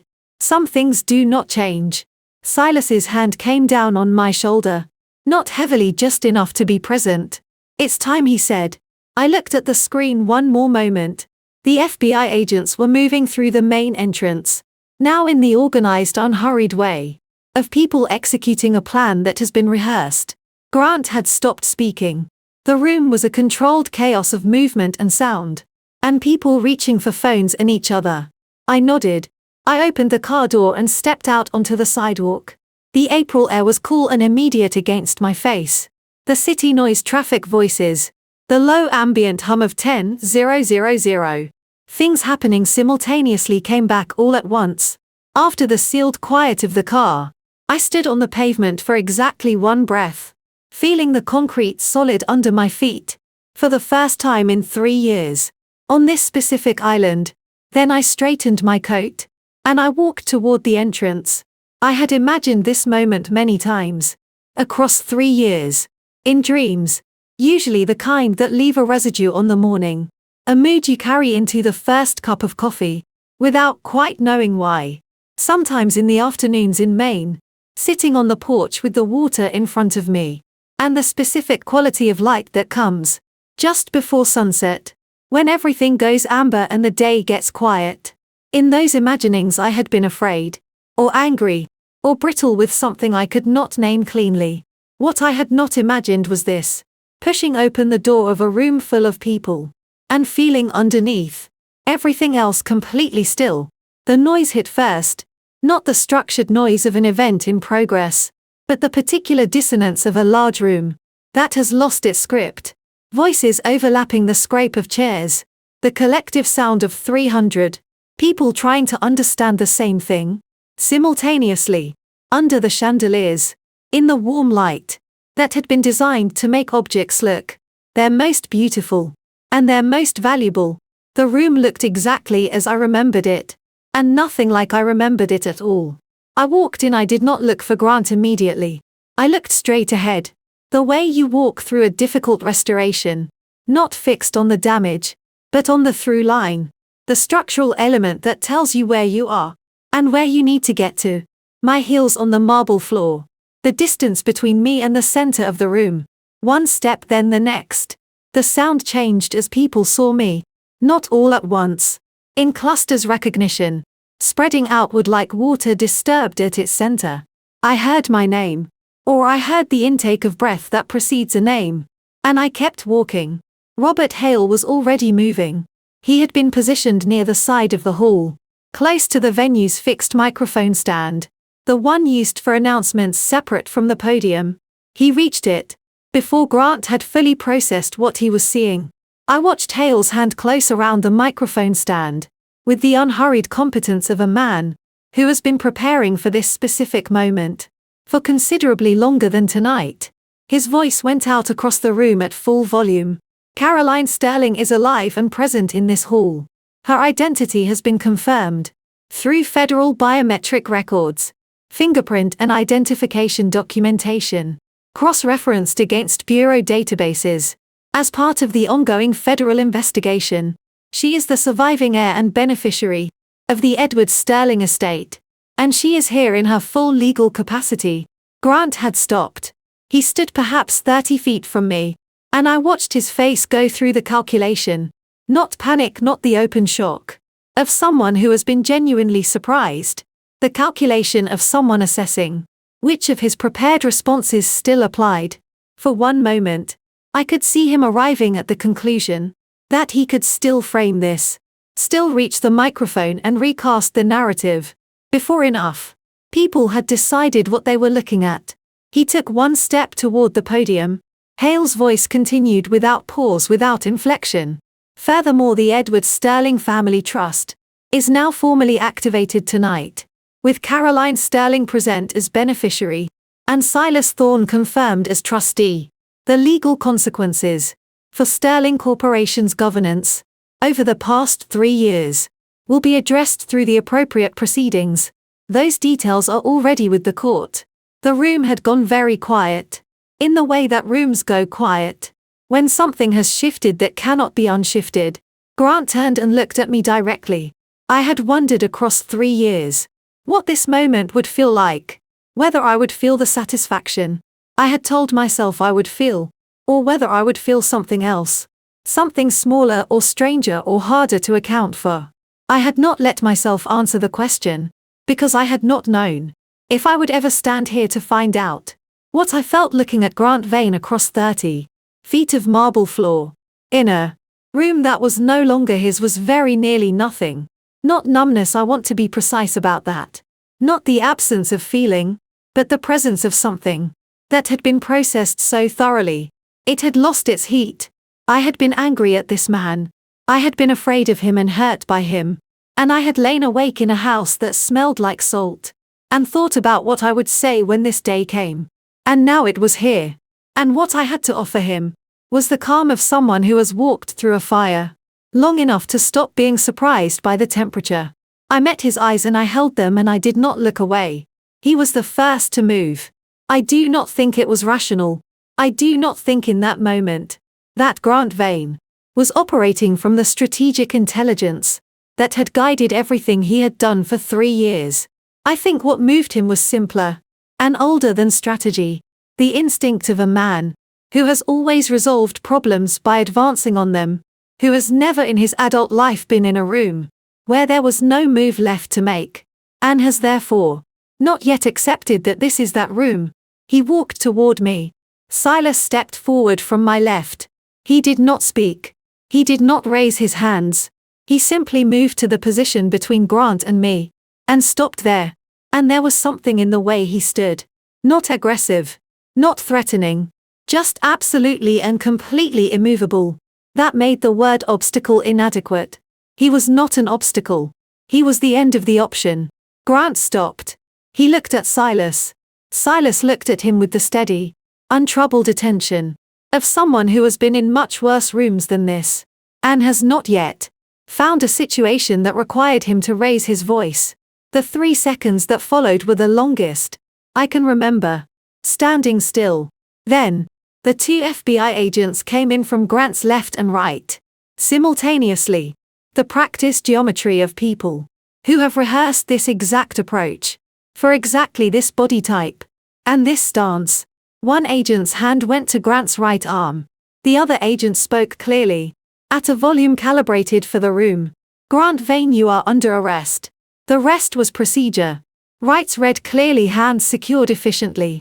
Movement toward the exit.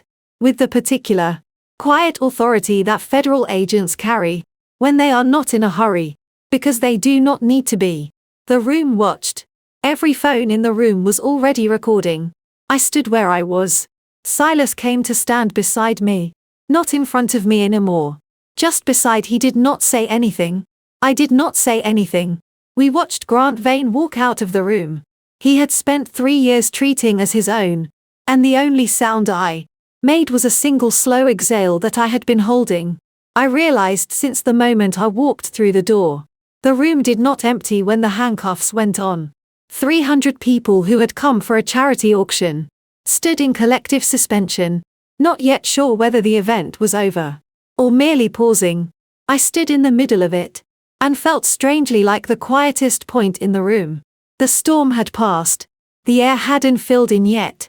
I had spent 3 years deciding that the question of how much of Grant's performance had been real was not the right question. The right question had always been what I was going to do about what was true. Now, the room around me was the answer to that question. Grant was being moved toward the main exit. 2 agents, one on each side. The practiced formation of people who do this without drama. Because drama is not the point. The point is the door. He stopped before he reached it. He turned and looked back at the room at me. And what came out of him was not a legal argument. It was cruder than that and aimed more precisely.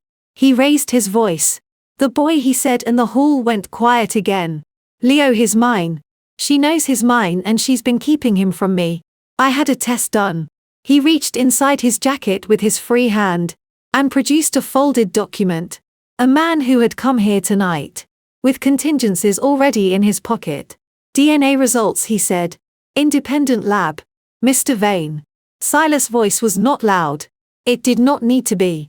The room found the silence for it. Without being asked, he set an envelope on the nearest table. Not thrown down, not presented with theater. Placed the way you set something down. That has already done its work before anyone opens it. The test you're holding has no documented chain of custody. Silas said. The sample source for the child is unverified. The laboratory is not federally certified for evidentiary proceedings. Under the federal rules of evidence, that document is not admissible in any proceeding. That will matter. 1. Beat the envelope on this table. Contains results from an AABB, a accredited independent laboratory, conducted under court-supervised protocol, with full chain of custody documentation, already filed with the Southern District. Every step of that process is verifiable and admissible. It confirms Leo's biological paternity and will be entered into the court record. He looked at Grant without contempt, without satisfaction, just clarity. The court will decide what comes next, not you. Grant looked at the envelope, then at Silas, then at me. Whatever he was searching for in my face, some crack. Some tremor evidence that the word Leo had landed the way he intended. He did not find it. I was thinking about my son, asleep in a hotel room in Brooklyn, his wooden car tucked under his arm, Grace in the chair by the door. The thought was not frightening. It was simply true. And true things have a steadiness that performed. Things never achieve. The agents moved Grant toward the exit. He did not look back a second time. The room exhaled. I felt it as a physical change in pressure. Hundreds of people, releasing something they had been holding for 20 minutes. Silas turned from the table and looked at me. You okay? The last time he had asked me that, I had been in the back of an ambulance. 2 months pregnant, with blood on my hands that wasn't mine. I had nodded because nodding was what I had. This time I looked at him. Really look. The way you look at someone, when you are not managing the moment, but actually in it. Yes, I said. I actually am. He held my gaze for a moment. Then he nodded once. The nod of someone who has confirmed a thing and is ready to move forward. I looked around the hall. Agents were taking statements. Hale was across the room with an associate, moving through paperwork with the efficiency of people who have a long night ahead. The crowd was finding its movement again. Phones out, voices low. The particular hum of people who know they are standing inside a story but haven't yet decided how to tell it. I looked for Serafina. I turned a full circle, checking each section of the room. She was not at the table where she had been standing. She was not near the entrance. She was not anywhere I could see. The main doors were still open. Past the attendants and the low conversations, I could see the street outside. Yellow streetlights on wet April pavement. Ordinary people moving past, who had no idea what had happened in this building.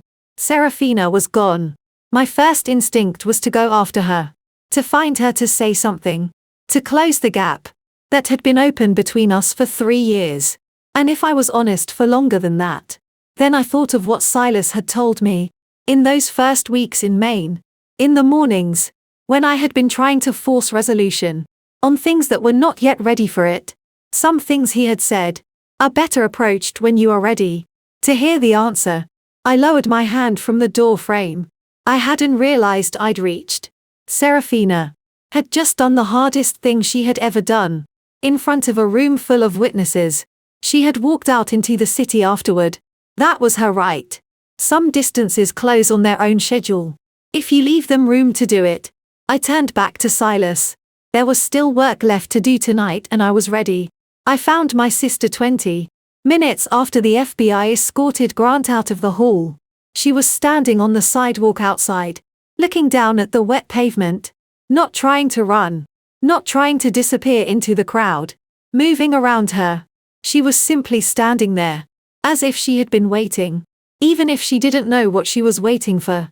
I stopped a few feet away. The street lights turned the rain puddles amber. A cab rolled past without slowing. Someone behind us was still on a phone call, voice sharp and urgent, completely unaware that 2 sisters were standing 6 inches apart and saying nothing. I looked at Serafina's face, thinner than I remembered, the sharp line of her jaw more visible now, her eyes carrying a tiredness that had nothing to do with the hour. I thought of her at 12 years old, the one who cried the most when our father left for work trips. The one who would slide her hand under my bedroom door, in the dark, just to feel that I was still there. I always stayed. I always opened the door. I didn't know exactly when that changed, only that it had, quietly without either of us naming it. She spoke first. I know there's nothing I can say, she said. Her voice was flat, not the sharp, polished tone I'd heard in the hallway months earlier. Just tired. I didn't argue with that, but I didn't walk away either. Did you know about father? I asked. About what he was given. About what was in his system. A long silence. A bus groaned past at the far end of the block. I didn't know until it was too late to undo anything. She said finally. Then quieter, I'm not asking you to believe me. I looked at her eyes. There are things people do with their face when they're performing grief. And there are things the face does on its own when the grief is real. What I saw in Serafina's expression that night was not a performance. Whether that absolved her of anything, I genuinely didn't know. And I understood standing there on that cold, April sidewalk, that the question of whether to believe her was not one I could answer in a single evening. Some questions need more than one night. Some wounds need more than one conversation. We stood together a little longer without speaking. Then she turned and walked away into the street. I watched her until she was gone. In the weeks that followed, I learned the legal outcome through Robert Hale, because Serafina had voluntarily provided the recording to the FBI before Grant's arrest, handing over the evidence without being compelled. The court treated her as a cooperating witness. Under federal law, a cooperating witness who provides material evidence can receive significant consideration at sentencing. She was placed under supervised release during the investigation, meaning she was monitored by federal officers and required to check in regularly, but she did not face prison time. All corporate assets connected to the Vane Foundation were seized. She would appear before the court, but she would not be locked up. I did not intervene in either direction. I didn't ask for leniency, and I didn't push for a harsher outcome. I let the system do what systems are built to do. 6 weeks after the first hearing, a plain white envelope arrived, at an address only Hale knew how to reach. No return address. Inside, a single sheet of paper in Serafina's handwriting. The same careful, slightly slanted cursive our father had taught us both. I'm sorry I chose him over you. I'm sorry it took me this long to see it. Take care of Leo. No signature. No way to write back even if I had wanted to. I read it twice. Then I folded it along its original crease and placed it in the bottom drawer of my oak desk.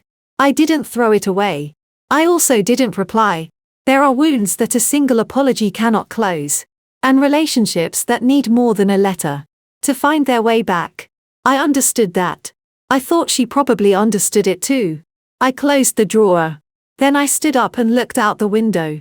Leah was running in wide, unsteady circles across the backyard, arms out for balance, laughing at something only he found funny. Silas was behind him jogging with deliberate slowness, letting the boy believe he was winning. The June light came down warm and even across the grass, and Leo's small voice carried all the way through the glass. There are wounds that still need time. I know that. But there are also things visible through a window, on an ordinary afternoon, that don't need any more time to be real. And I was beginning to learn how to hold both at once. The drawer that was closed, and the yard that was open. The letter I hadn't answered, and the laugh I could hear right now. Neither one erasing the other. There are things that don't happen immediately after the big story ends. No sudden flash of light. No music rising from somewhere. Just an ordinary Monday morning, with lukewarm coffee, and Leo demanding pancakes shaped like rabbits. And I realized, standing at that stove with a spatula in my hand, that this was the part one had been waiting for. The longest.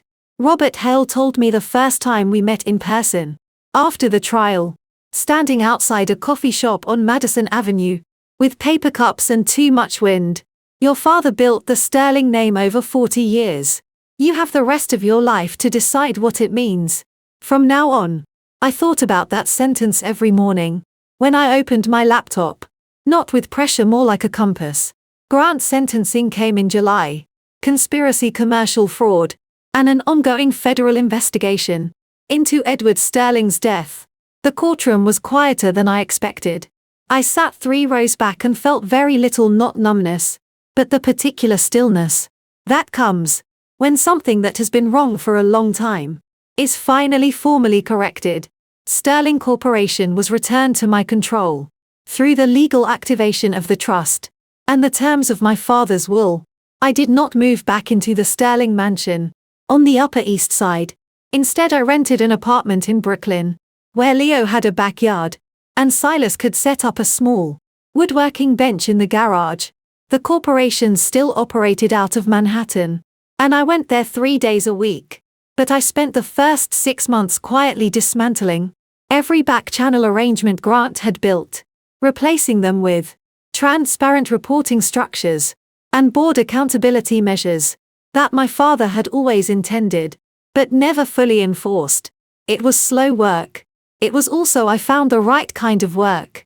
The relationship between Silas and me was not defined by a single large moment. It was built from evenings cooking together in a kitchen that smelled like cedar from the garage, from the night Silas fell asleep upright on the couch because he had stayed up watching Leo's temperature, from the Tuesday I found him at the kitchen table at midnight, reading a book on antique conservation techniques. He looked up and said without embarrassment, "I'm trying to understand what you do, Ning. Not the corporation. Not the trust. The work I had loved since I was a girl. The careful, patient act of making broken things whole again." That sentence stayed with me longer than most. In November at dinner, Leo set down his fork with the seriousness of someone about to deliver important news. "Daddy Silas," he said, "are you going to be my daddy forever?" Silas looked across the table at me. I looked back at him. Neither of us answered immediately.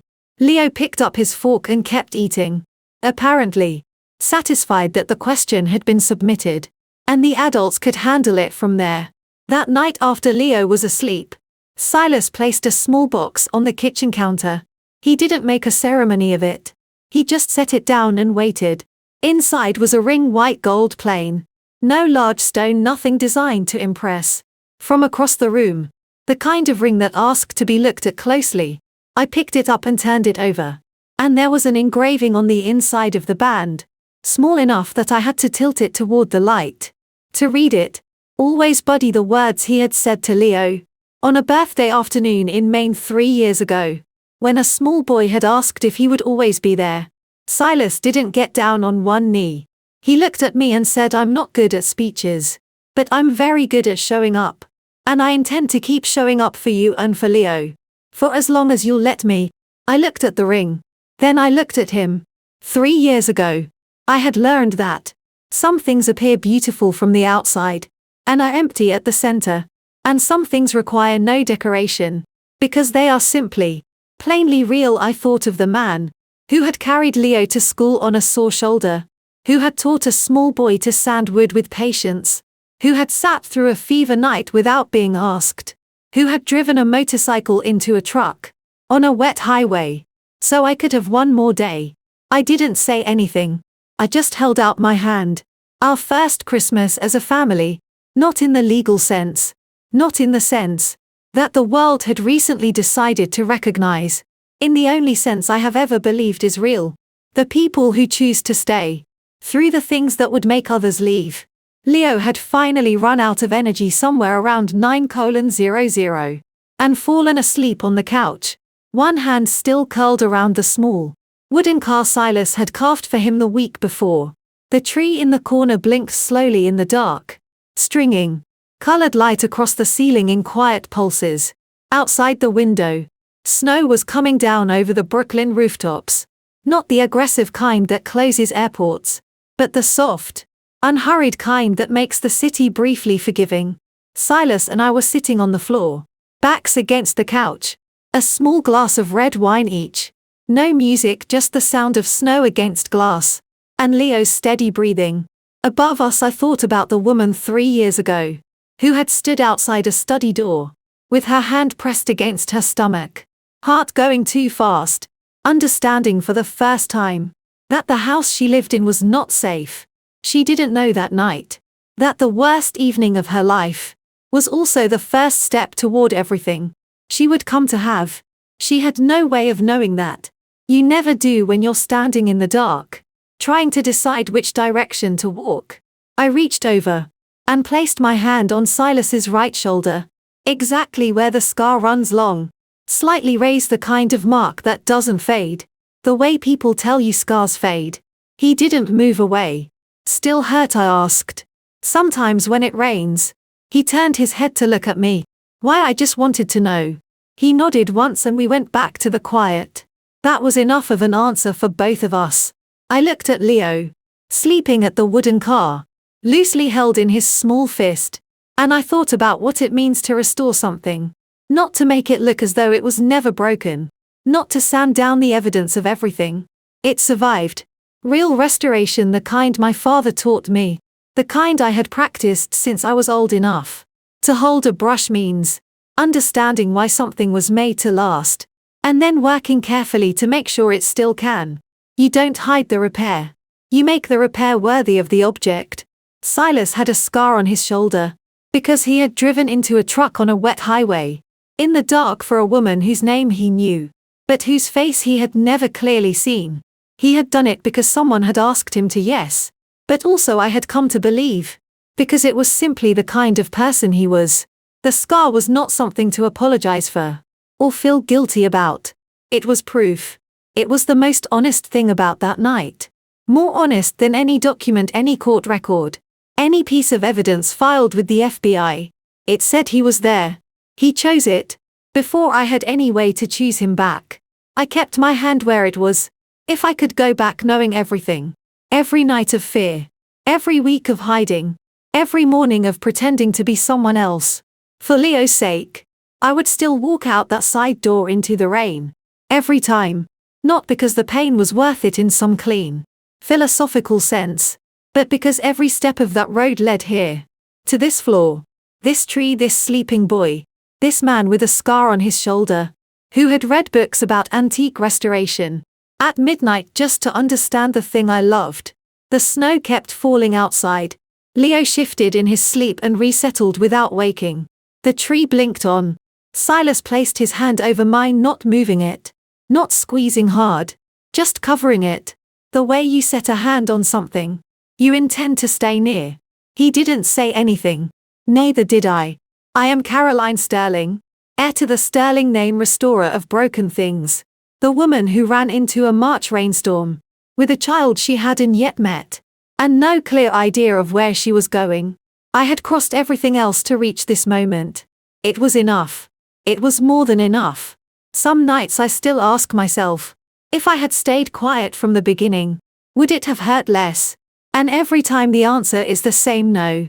Because silence isn't peace. It's just fear wearing a different coat. I don't have perfect advice to offer. But if you're standing at some kind of door right now, stomach full of fear, no clear direction forward, please don't do what I did. Don't wait until you have no options left before you start trusting yourself. Trust yourself earlier. Move earlier. I'm not someone who talks about faith easily, but looking back at everything, from that rainy night to this Christmas light, I believe there are things that can't be explained by planning or luck alone. I think God was present in the turns I thought were wrong directions.